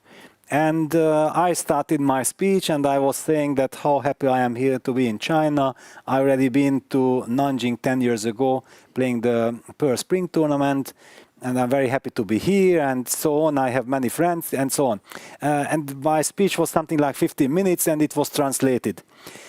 And then it was Wei's turn, and his speech was something like 30 seconds. Very quickly said this, boom, boom, boom, boom, and I had this feeling like he's telling that, yeah, the guy came from Hungary, but I will just crush him, and that's it, yeah. And that was the impression. I still today don't know what he was talking about, but yeah, that's how I felt. It was just very funny. Leko will be crushed like bug. Yes, something like this. Esipenko still has half an hour. We're also catching up a bit. Where he has played Queen G6. Yeah, the normal non-committal move, and he's telling him, okay, you can spend some of your time thinking about, do I keep two rooks? Do I exchange one pair? Do your thing, I'll do nothing. Yeah, Queen G6. It feels to me a bit like Andrey is drifting. Like it's. Yeah, Rook C1 played after 20 minutes, and he goes A4. Okay, yeah. So he makes sense, or he tries to make sense of it. Okay, very interesting. Playing on the nerves. This is a game of chicken, yeah? Every move, someone can take on E1 or on E8 or move away, but they were saying, no, you decide, you decide. Exactly. You don't want to be the first to blink, but sooner or later Black will have to do it, yeah, because the other move would be Rook E5, yeah, just to put it in the center, and but it steps into this F. Okay, but actually Queen G6 makes a huge difference now that after F4 you don't have to react, so then Rook E5 is very logical.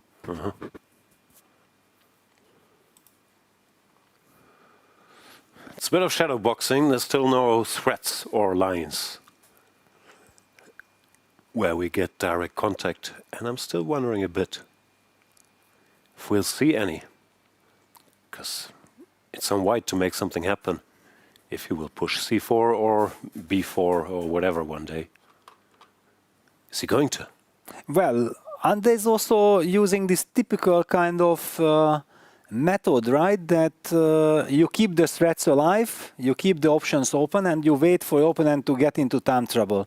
And potentially in a time trouble, some b4, b5 idea appears, will be very difficult for Wei Yi to react suddenly. Yes, I would agree if it wasn't Wei Yi. Wei Yi on 30 seconds, complicate, my friend. Yes. I'll write down your move, I'll think for 15 seconds, I'll make my moves with 2-3 seconds, and then good luck to you. Yes.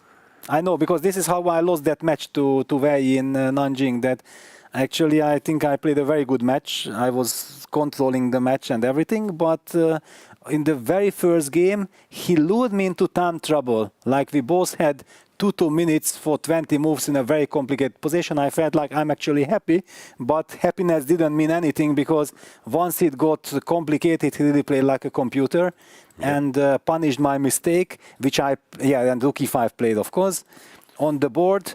So yes, I know firsthand how dangerous and how good Wei Yi is with little time on the clock when things get complicated. No, it's so important, no? I mean, we can talk about nuances and 0-2 versus 0-3 all we want. I mean, once there's little time and there's lines to calculate and you're the better player, you can compensate for, well, not everything, but so much, even if something went wrong early on. So I still believe Wei Yi is safe here, maybe not chess-wise, but situation-wise, I'm not too worried about it. With his skills, yeah? Yeah. Rook e5 played. Yeah, now his play also makes sense. Yeah, this is what I always like. Yeah, that it's not a random kind of stuff. Now he can tell himself that going h5, h4, and going for this g5 setup had a purpose. Yeah. Even it stops, I don't know, bishop g3 or f4 or whatever. It feels harmonious. I mean, computers still saying 0-4, but computers always giving some number, but no direct moves. Yeah? Exactly. Like ed1, 0-4, whatever. And I'm sure Angelica is also fascinated still with the Petrov jungle, has some more facts for us. What's going on? Absolutely. And I was just exploring this position and trying to find the way how can actually white win. And I found 2 nice games. I want to illustrate them. So one of the games continued with in this position with bishop b5, but as we can see, the position became very similar. And now black went with this knight e5. And I just recalled after knight g4, this h5 and h4 idea, which we've seen in the game of Wei Yi. Of course, there is a pawn on g5 already in the game, but pawn on f4 is the difference. But we can see how black can lose this game. So now remaneuvering the knight to f5, seemingly everything looks okay. And now bishop goes back to f2. And here, this is also one of the first mistakes. Here, black is starting to push. First pushing h5, h4, then pushing this d5 move. Now rook is bringing to h2, e1, and finally we can see bishop g4, and here c4. You're just breaking the position, opening up for your 2 bishop. Bishop pair is very strong in the position for white, and after d4, here c3, and position is already hopeless, and the game was won. It was not played by 2 famous players, but it was a very nice game. But another example was played by Navarra. It happened in this position. So b3 happened, rook d8. And this game illustrates what would happen if black is just seemingly doing nothing wrong. Because in that game we saw knight jump to e5, then there was h5, h4 moves, then black pushed with d5. But what is happening is black is doing not much. So h5, h4, bishop f5. And as you were explaining earlier, Peter, trading one pair of the rook, not trading the second pair. So we can see now just slowly improving, c4, taking control over the light squares, remaneuvering with the bishop, and now finding the moment for pushing g4, hg, h5. Now we're expanding on the king side. And finally g5, opening up the g5. So we can see how black seemingly did nothing more wrong, and white got into this position. And queen f8, putting pressure on the g7 square. Then attacking the knight, knight is stepping away. And then here was the moment where very beautiful move, c5 was played. Now breaking full position of black. Pawn takes on c5, bishop e5, pawn takes. This completely winning position. The game continued on. There was unfortunately a blunder from Navarre in the endgame. He drew this game, but this position is completely winning. They switched to the endgame rook, and the bishop was an extra pawn for white. So this is just showing, how slowly and confidently you can push this position with white. So what's your opinion on this? Two examples, Peter. Well, this one looked very nice. Yeah, the way how Navarre played everything. And also here he was hiding his bishop on d1, and we see that with this pawn structure h5, h4, white has this potential g4 idea. And also transferring the bishop to c3 made a lot of sense. I always like games when you see the reasoning behind the decisions, yeah. And when you look at this, it's like a painting, yeah. That everything it's exactly on its place. It's a real pity that he did not manage to convert. Against whom did he play it?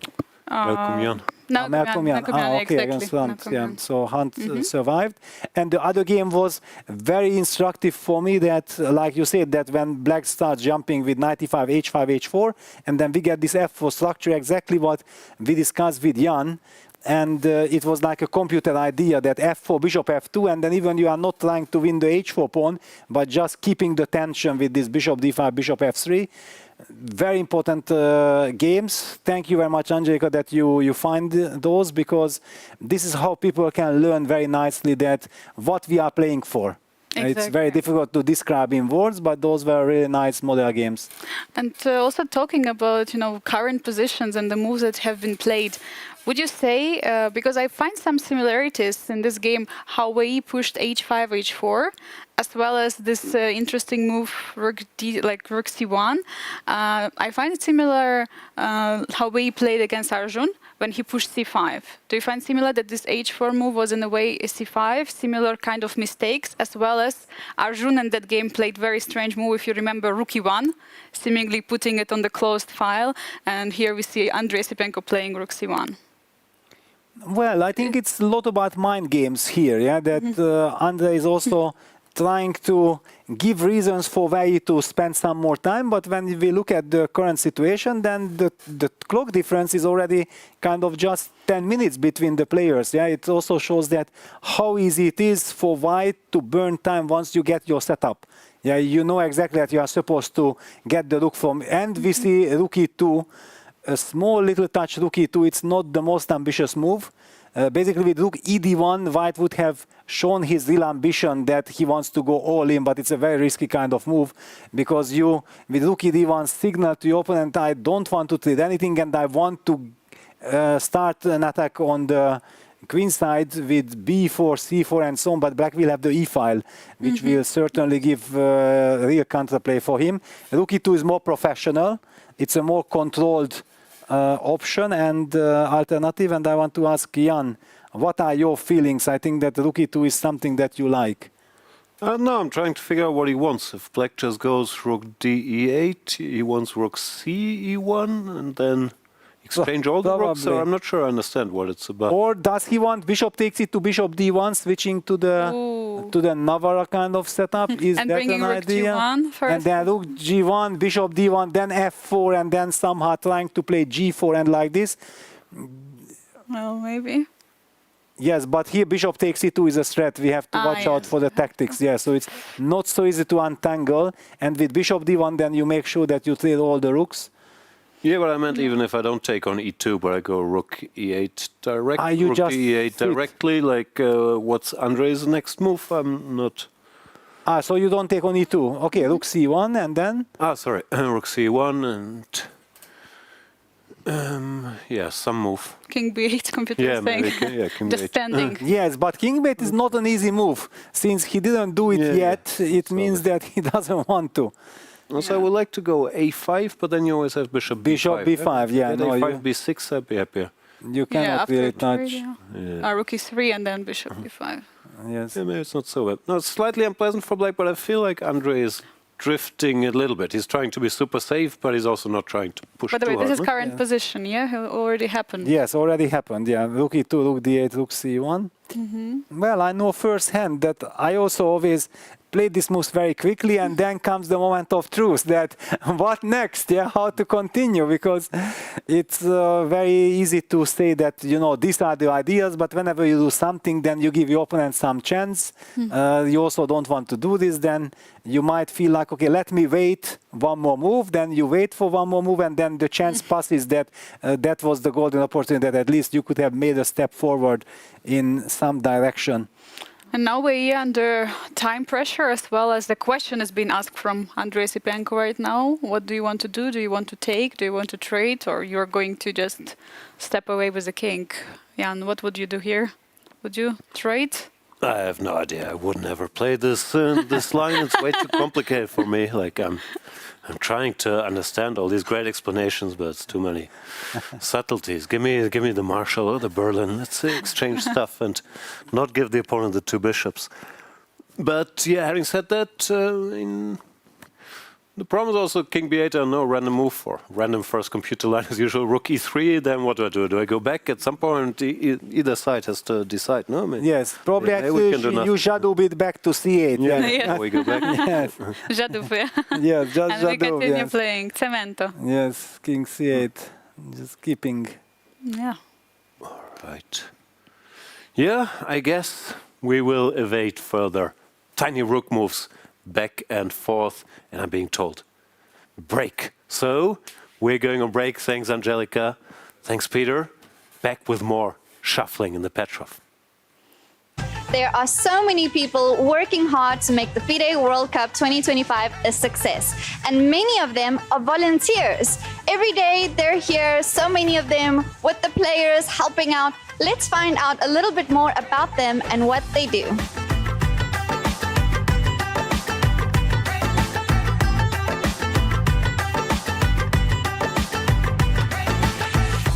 Hi, my name is Shiva Saroj, and I wanted to be the part of this World Cup, as this World Cup is being organized in India after so many years, and I wanted to take experience, so I decided to volunteer in this event.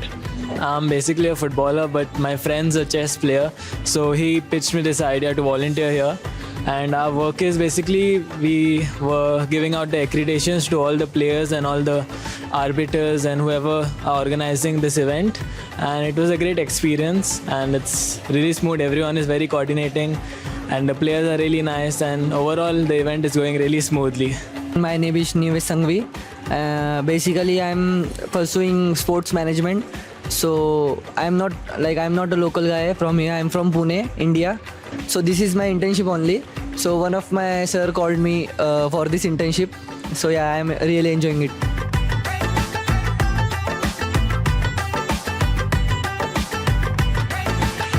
I'm specifically from Mumbai. Okay, it's so I enjoy playing chess. In Mumbai, I organize chess event as well.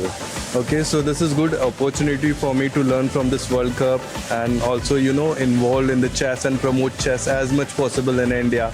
Yeah. And I'm very keenly interested to see myself as a grandmaster. So it is a good opportunity to present at this event and learn from the players, big players, and see them physically. That's very rare opportunity any volunteer can get. So that is why I'm volunteering here.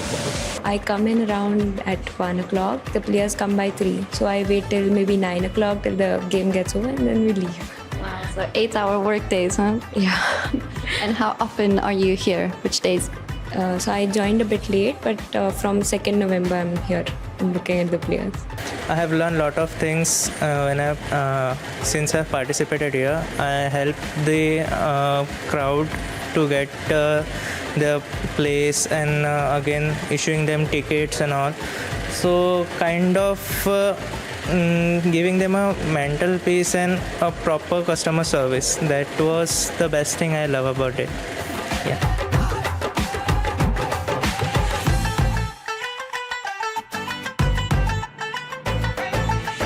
Hi, I'm Sanskriti. I'm a chess player. I'm a chess coach, and I'm also a senior national arbiter. And I love this game. So I decided to volunteer so that I can watch all their games. What do you love most about the experience so far? The vibe, the aura, it's magical.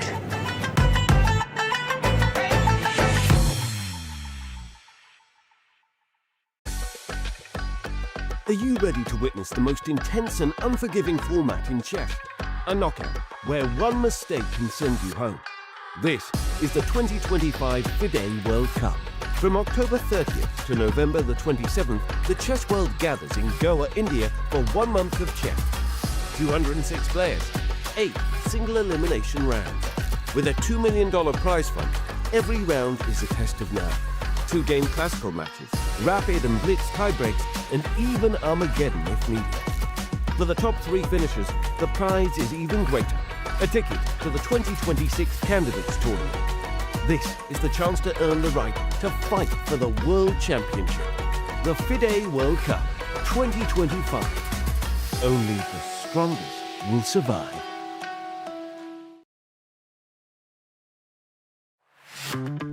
Goa, a food paradise, both steeped in historical culinary tradition and at the forefront of a modern-day food revolution that is fresher, more local, and more global than ever before. I'm embarking on a journey across the state to explore the very best of food here. This is honestly my favorite way to eat an egg. Break bread with some of Goa's most loved chefs and understand what food really means to communities here.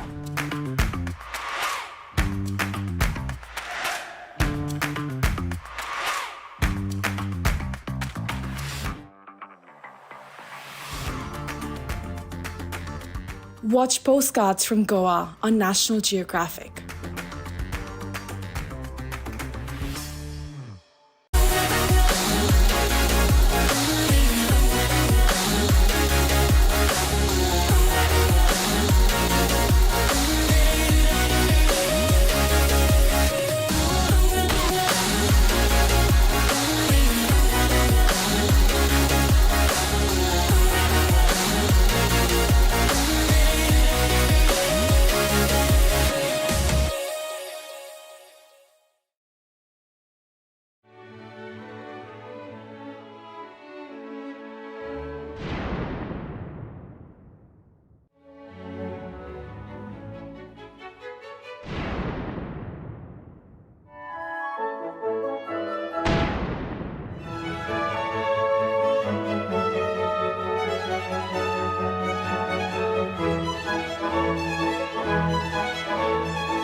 Move by move, the world changed.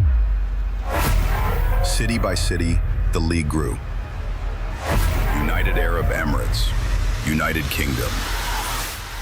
Now, the pieces take position again, this time in India. Not just another move, the mega move. Tech Mahindra Global Chess League, Season 3. December 13 to December 24, 2025. The most prestigious tournament in chess has come to India, the home of chess. अरे यार देगी अरे क्यों चाल्यो घोड़ो Yes! Yes! Yes! Yes! Chess, chess, chess, chess, खेल ये हमारा है। आओ दुनिया वालों ये वेलकम तुम्हारा है। अपना गेम भारी है, हैंडशेक की बारी है। अब इंडिया बोलेगा। It's your move, it's your move। Goa कर रहा है wait, it's your move। Come, don't be late, it's your move। ए तो कोई खोल। चतुरंग के सारे रंग सदियों से हैं अपने संग। शतरंज बिछता है हर आंगन, विश्व को दिया हमने विश्वनाथन। डंका बजा है, गोवा सजा है, खेल जमेगा खूब। It's your move, हो न जाए checkmate, it's your move। Check में भी होगा just, it's your move। Goa कर रहा है wait, it's your move। Come, don't be late, it's your move। Esto todo, it's your move। bhai, it's your move. It's your move. It's your move. It's your move. It's your move. The FIDE World Cup 2025, starting from 31st October to 27th November in Goa, India. It's your move. In December, the world turns to Doha, Qatar for chess at its fastest and fiercest. The 2025 FIDE World Rapid and Blitz Championships bring the globe's elite to battle under lightning time controls. December 26th to December 30th, Rapid and Blitz formats designed to reward precision, courage, and creativity. In the heart of the Middle East, Doha offers more than a board, a world-class venue, a cultural backdrop, and a stage worthy of legends. With a €1 million prize fund on the line and the title of world champion at stake. The 2025 FIDE World Rapid and Blitz Championships, the ultimate test of fast chess.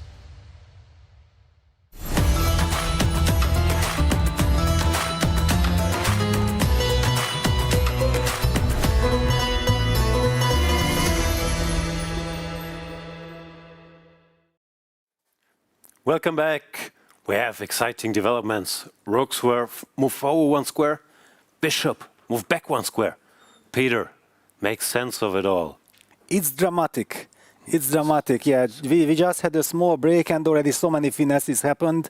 With the latest finesse from the white side, bishop f2 to g1, which means that white is planning to play bishop h2, hitting that rook, and then finally forcing black to make a decision, and he will have to probably take on e2.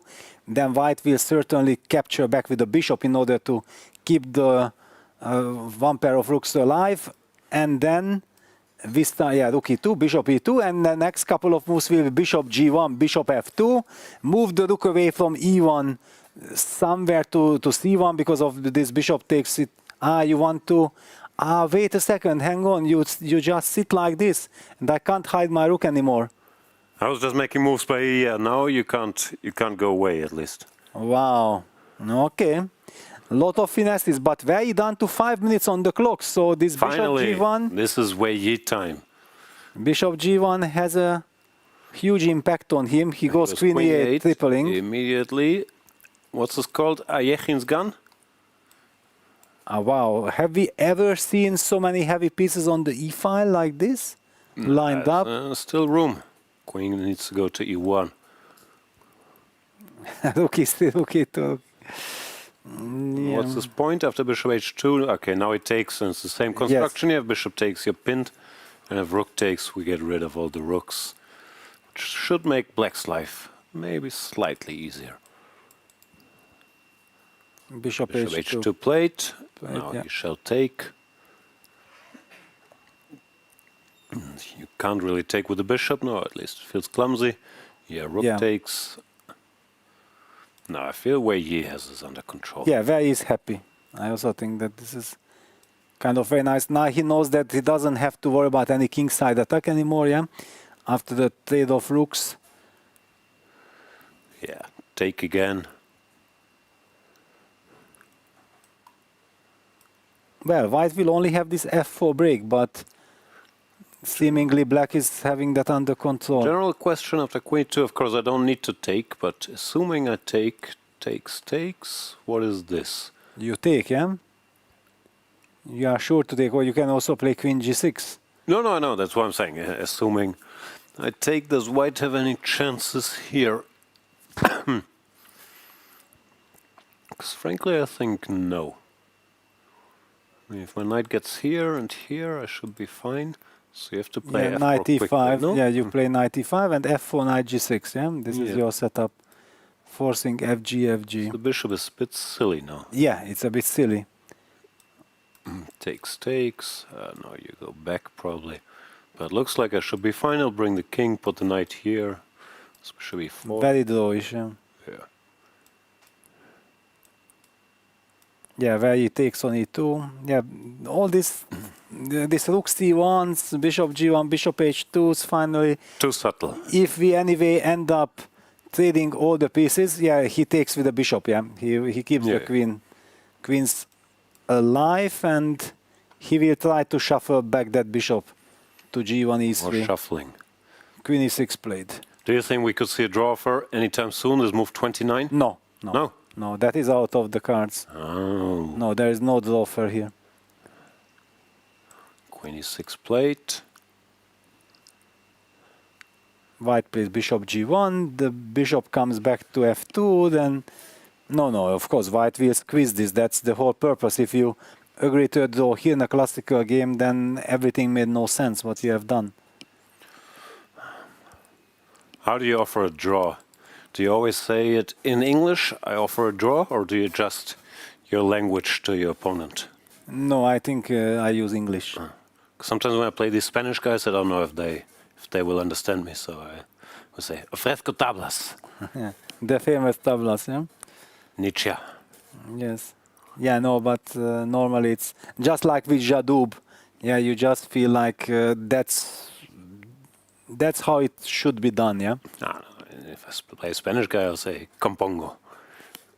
Okay, if I play with a German player and I offer draw, I would also probably tell him in German, but... Remis. Yeah, ich bitte Remis an. Ich rücke zurecht. Yes. I know how to offer a draw in most languages, but in Chinese I would struggle. No chance, no. How's it in Hungarian? Well, döntetlent ajánlok. No. It's tough. Yeah, that's too much. Yes. But you can also ask, like with a question, yeah, that Remy? Remy? Remy? Yeah, but with a question stand. Yeah, that, cross your fingers. Yes, exactly. Me? Remy. Yeah. So Remy is Remy. Remy is used also, yes. It's an international word. What's Remy? It's French as well. What? It should be. Yes. Remy Lebeau. It's an X-Men.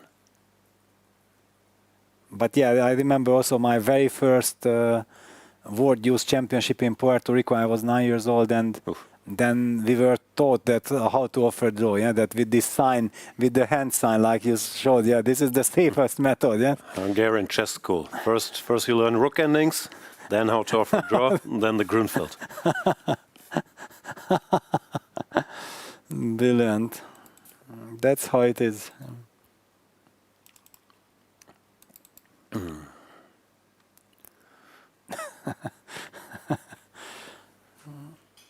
Andrey thinking. I still like the odds of a draw offer. Look at the guy. No, tired. No, but still, there will no draw offer. The game will be probably drawn. It's very likely, but I don't see a draw offer coming. Okay. It would be a shock. It would be a real shock. And it would be also a bad sign from Andrey, yeah? That I would immediately starting the speech that I don't like this. It's a classical game. You should have still tried something. And he will. He will make 5 more moves for sure before offering a draw. But I even think that it will go way beyond I think the he's time falling control. asleep. He's already dreaming of nice dinner at the Fat Fish. He will say, okay, tie break. I did what I could. Wei Yi defended well. We know how dangerous he is. If I try something, I don't want to lose to any knight jumps now. Let's go eat. Bishop c4, tempo. Okay. Okay, no draw offer, didn't look like. Kicking the queen away. He still cannot. But he cannot. No, it's next move. Yes, next move he can. But no, forget about draw offer. Never.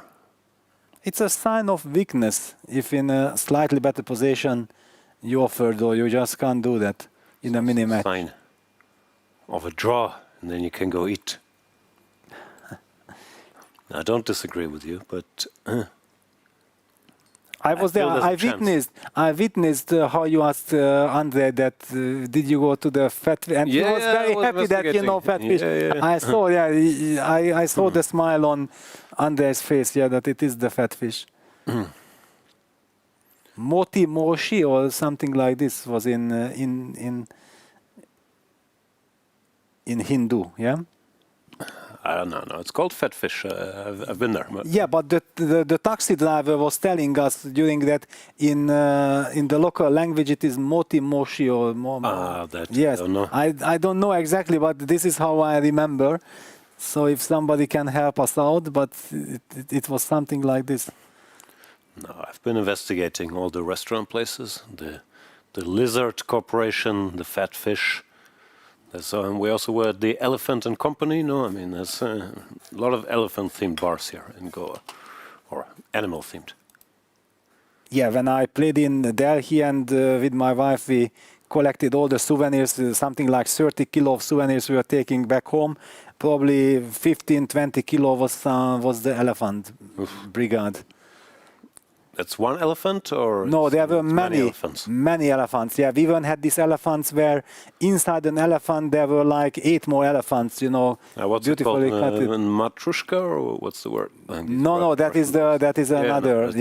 An elephant version. Yeah, but no, here you can even see those elephants that they are getting smaller and smaller inside the elephant. That's why and it was heavy, and it was heavy. Oof. No, it was beautiful. It was wonderful. We couldn't resist. I told my wife Sophie that I will carry all this, but we have to have it. If you have a chance to have multiple elephants within other elephants, like who could resist? That's it, exactly. Wei Yi saying, "Okay, let's address the elephant in the room. Offer a draw." Now, you can't offer a draw with black either. You're slightly worse. Exactly. I mean, not polite. That I think you can't do. With white you can if you decide, okay, I'm not going to win. Exactly. With a big smile on your face that, yes, okay, you defended very well. Congratulations, my friend. I'm giving up on all my hopes, but knowing Andrey, maybe it will be just the start of the game.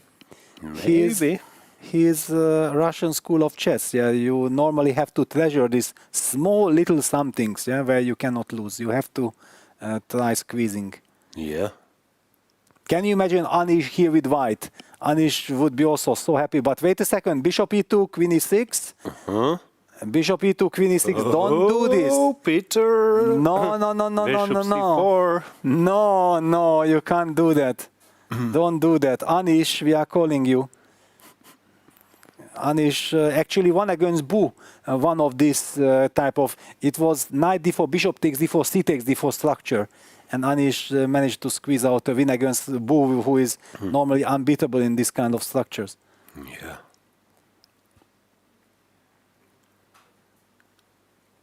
That's how you can offer a draw with black. You can politely offer a move repetition, see what he does. You're not breaking any etiquettes. Yes, and basically now by playing bishop g1, Andrey can signal that I have no intention of making a draw. Never. This will be a long session. Then again. Yeah, if you then ask me, okay, Peter, you say that white should be continuing and pressing and so on. What is the plan? I say I have no idea. Yeah, so it's not like I'm saying that white has to play because there is a clear way of how to make progress. No, there aren't clear ways here, but just that you can always offer a draw. You are not risking anything and just maintaining the pressure or the tension for a couple of more moves just to see how your opponent reacts. I think it's worth it. Maybe, but probably Paravian reserved the table at 7 p.m. Just saying. Time is ticking. We'll be fresh for the tie breaks, no? Yes, you can't really go too late. Exactly. And the nice dinner should be also treasured, yeah? You cannot go there in a hurry. Seriously speaking, for me, that was always the best thing. Not when you lose, but in a tournament, if you can go for a nice dinner, and at least for an hour or two, you can forget about what do I play next round now. Okay, let's relax, let's have some food, talk some nonsense, because normally you're under tension. I don't know, how many hours are you awake? Let's say 16. 14 of those you're under some sort of stress. You're playing or thinking about it. So at least at dinner, let's order some good stuff and relax for a little moment. Yeah. You also go crazy, no, with this tournament with 3 weeks of non-stop stress. Yes, absolutely agreed. Also, I think in Vaikanze it's common that the total highlight is always the dinner, yeah, that you know that you play the classical game of 4, 5, 6 hours, depending on your game, sometimes even 7. But a great dinner in one of those. What's your favorite? You're a Klein Switzerland type guy, no? Tarantel and Klein Switzerland, and also there was this fish house, was fantastic, but unfortunately, it's closed now. You don't like Sonnenbank? The hotel? Well, Rustam was actually getting his food always from there. And then I thought like, wow, actually, why haven't I checked it out yet? Because normally I was always in the Zidane hotel and it was far away. Okay, far away is like a 10-minute walk maximum. Okay, but before the game, it's difficult. No, I meant for dinner. For dinner, no. Dinner, I didn't know. But How what about are here? we having? Bishop G1 on the board, yes. Oh, there you go. There's your fight. All my calls for draw. Of course. We're not hurt. Of course, you will fight with white. So have you found any place for dinner here? Food is so good in the hotel. Yeah, Maybe exactly. I haven't bothered. Yeah, no, I'm also very happy. But I'm getting a bit restless. Maybe it's time to check out Fat Fish.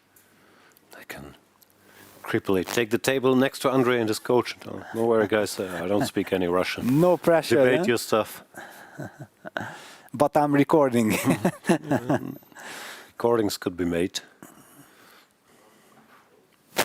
And Wei Yi, there's also the power of not repeating moves, because he sort of offered, probably he thought it's unlikely, but he wouldn't have minded, no? I mean, like, let's be done with this, and now he's saying no.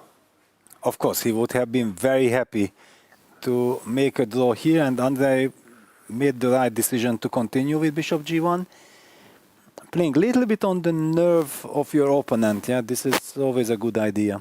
Yeah. It's not like Andrey has a clear plan. Probably his next move will be Bishop F2, Bishop F1, just removing those bishops again. Black has to make a decision after all. Black is the one watching out, and Wei Yi plays his queen on e6 for a reason that he wants his queen closer to action if something happens on the queen side. Something's moving. King D7. Okay, Cementovic. Dr. Cemento. King D7.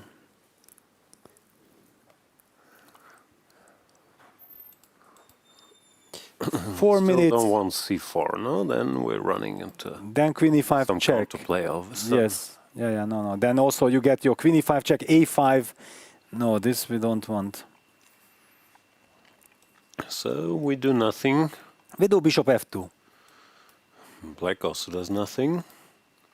And now we start thinking. Yeah, now we start thinking, yes. Maybe I shouldn't have gone Queen E6 back.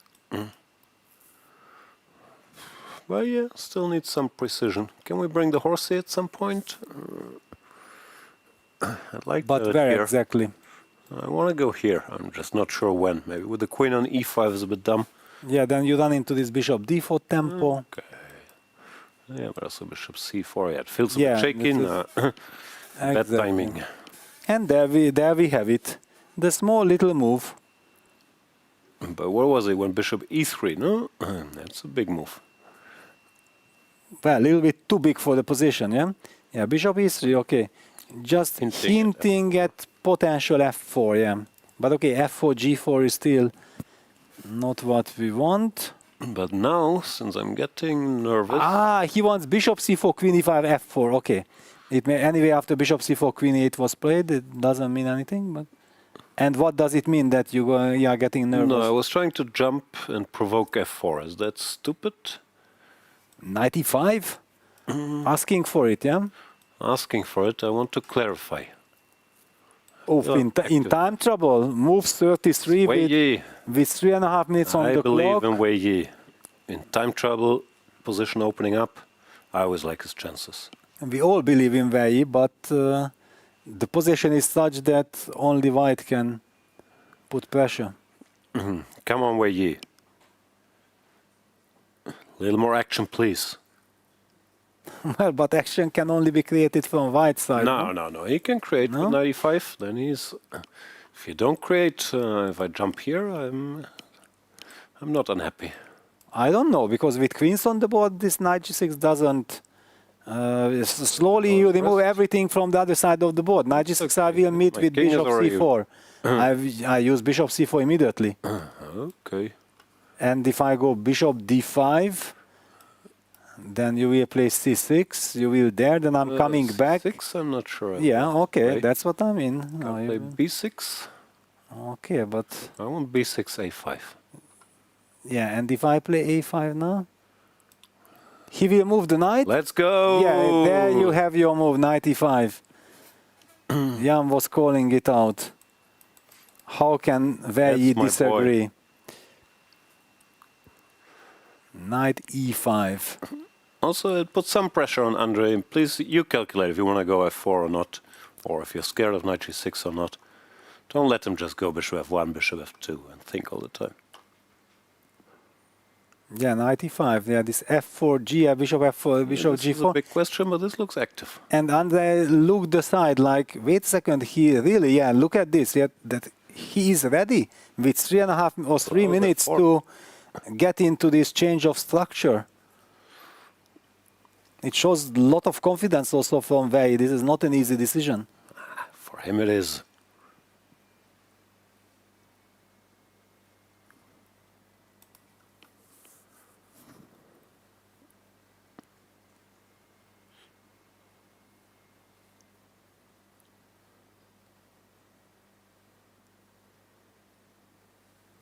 Oh.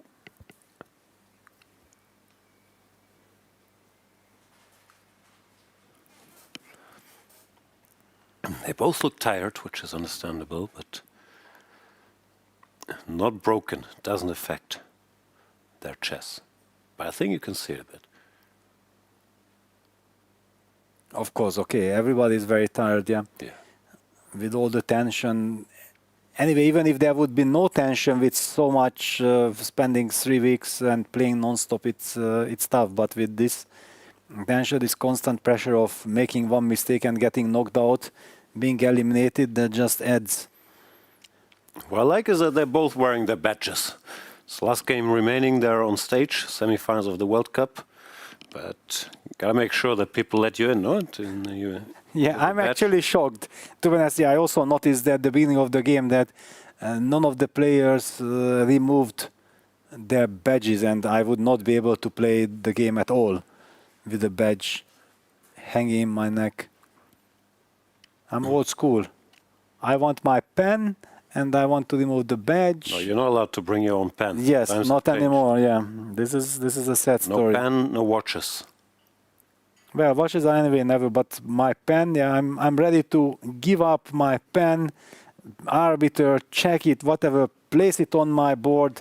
After the game, you can take it again, just because for like more than 20 years I had my pen, yeah, with which I was traveling, and this, it connects, you know, it has all these memories. I know that how many battles I was battling out with this pen, and then the pen is removed. Oof. It's tough for me. It must have been painful. It was painful, yeah.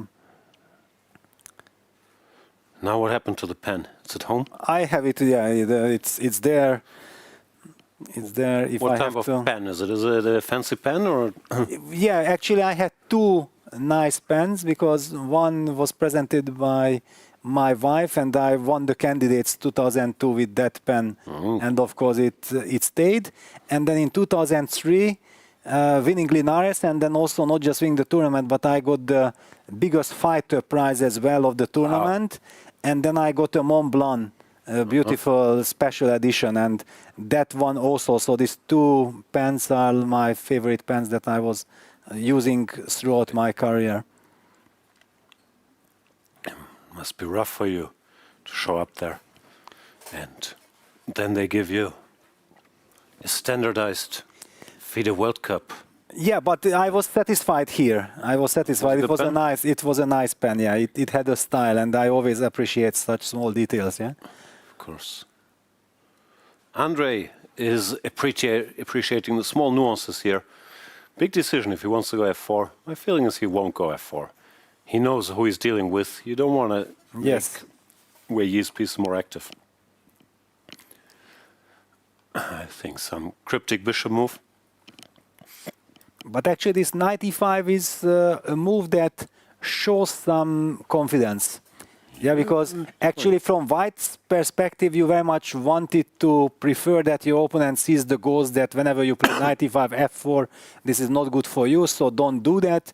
And then you just stay passive. But with 95 also, Wei Yi makes sense to it that it was not just about repetition, but it was logical to play bishop c4, queen e8, and then back, because you see, otherwise I'm placing my knight on e5, and what do you want if f4 break is not working? What do you want? No, that's why without any rooks, Black's defense looks easier, no? I mean, also the king on d7 now. Yes. You can't get away with this if there's some rooks, and you're still running into c4, c5.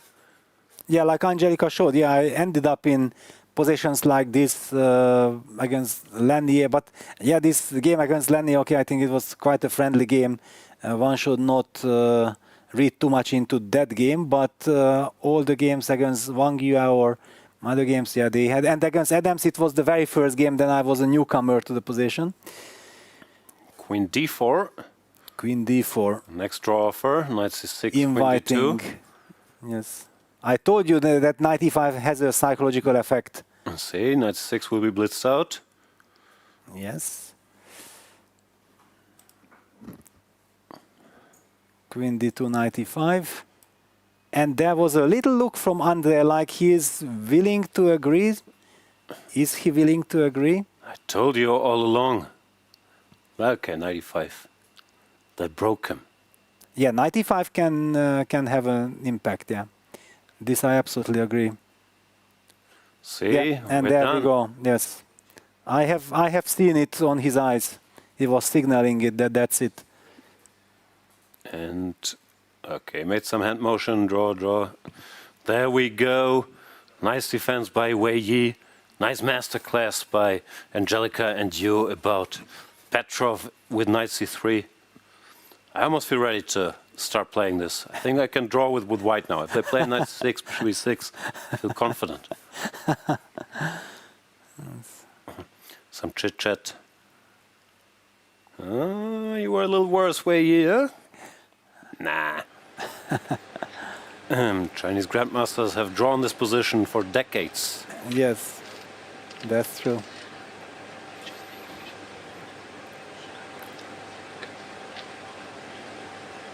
He's showing this f4 that maybe after bishop e6 f4 was possible. Yeah, f3.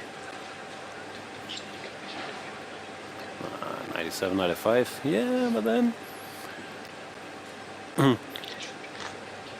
Wei Yi gets the black pieces in the first rapid game. Now they're discussing. Don't discuss too much, guys. You still have to play the rapid games. Wei Yi only plays Petrov. Well, there are no big secrets here to this. Some small secrets. What he disliked. Where he felt safe. Okay. You can also see on Andrei's face that he was happy that he had the chance to put some pressure. It's a good feeling.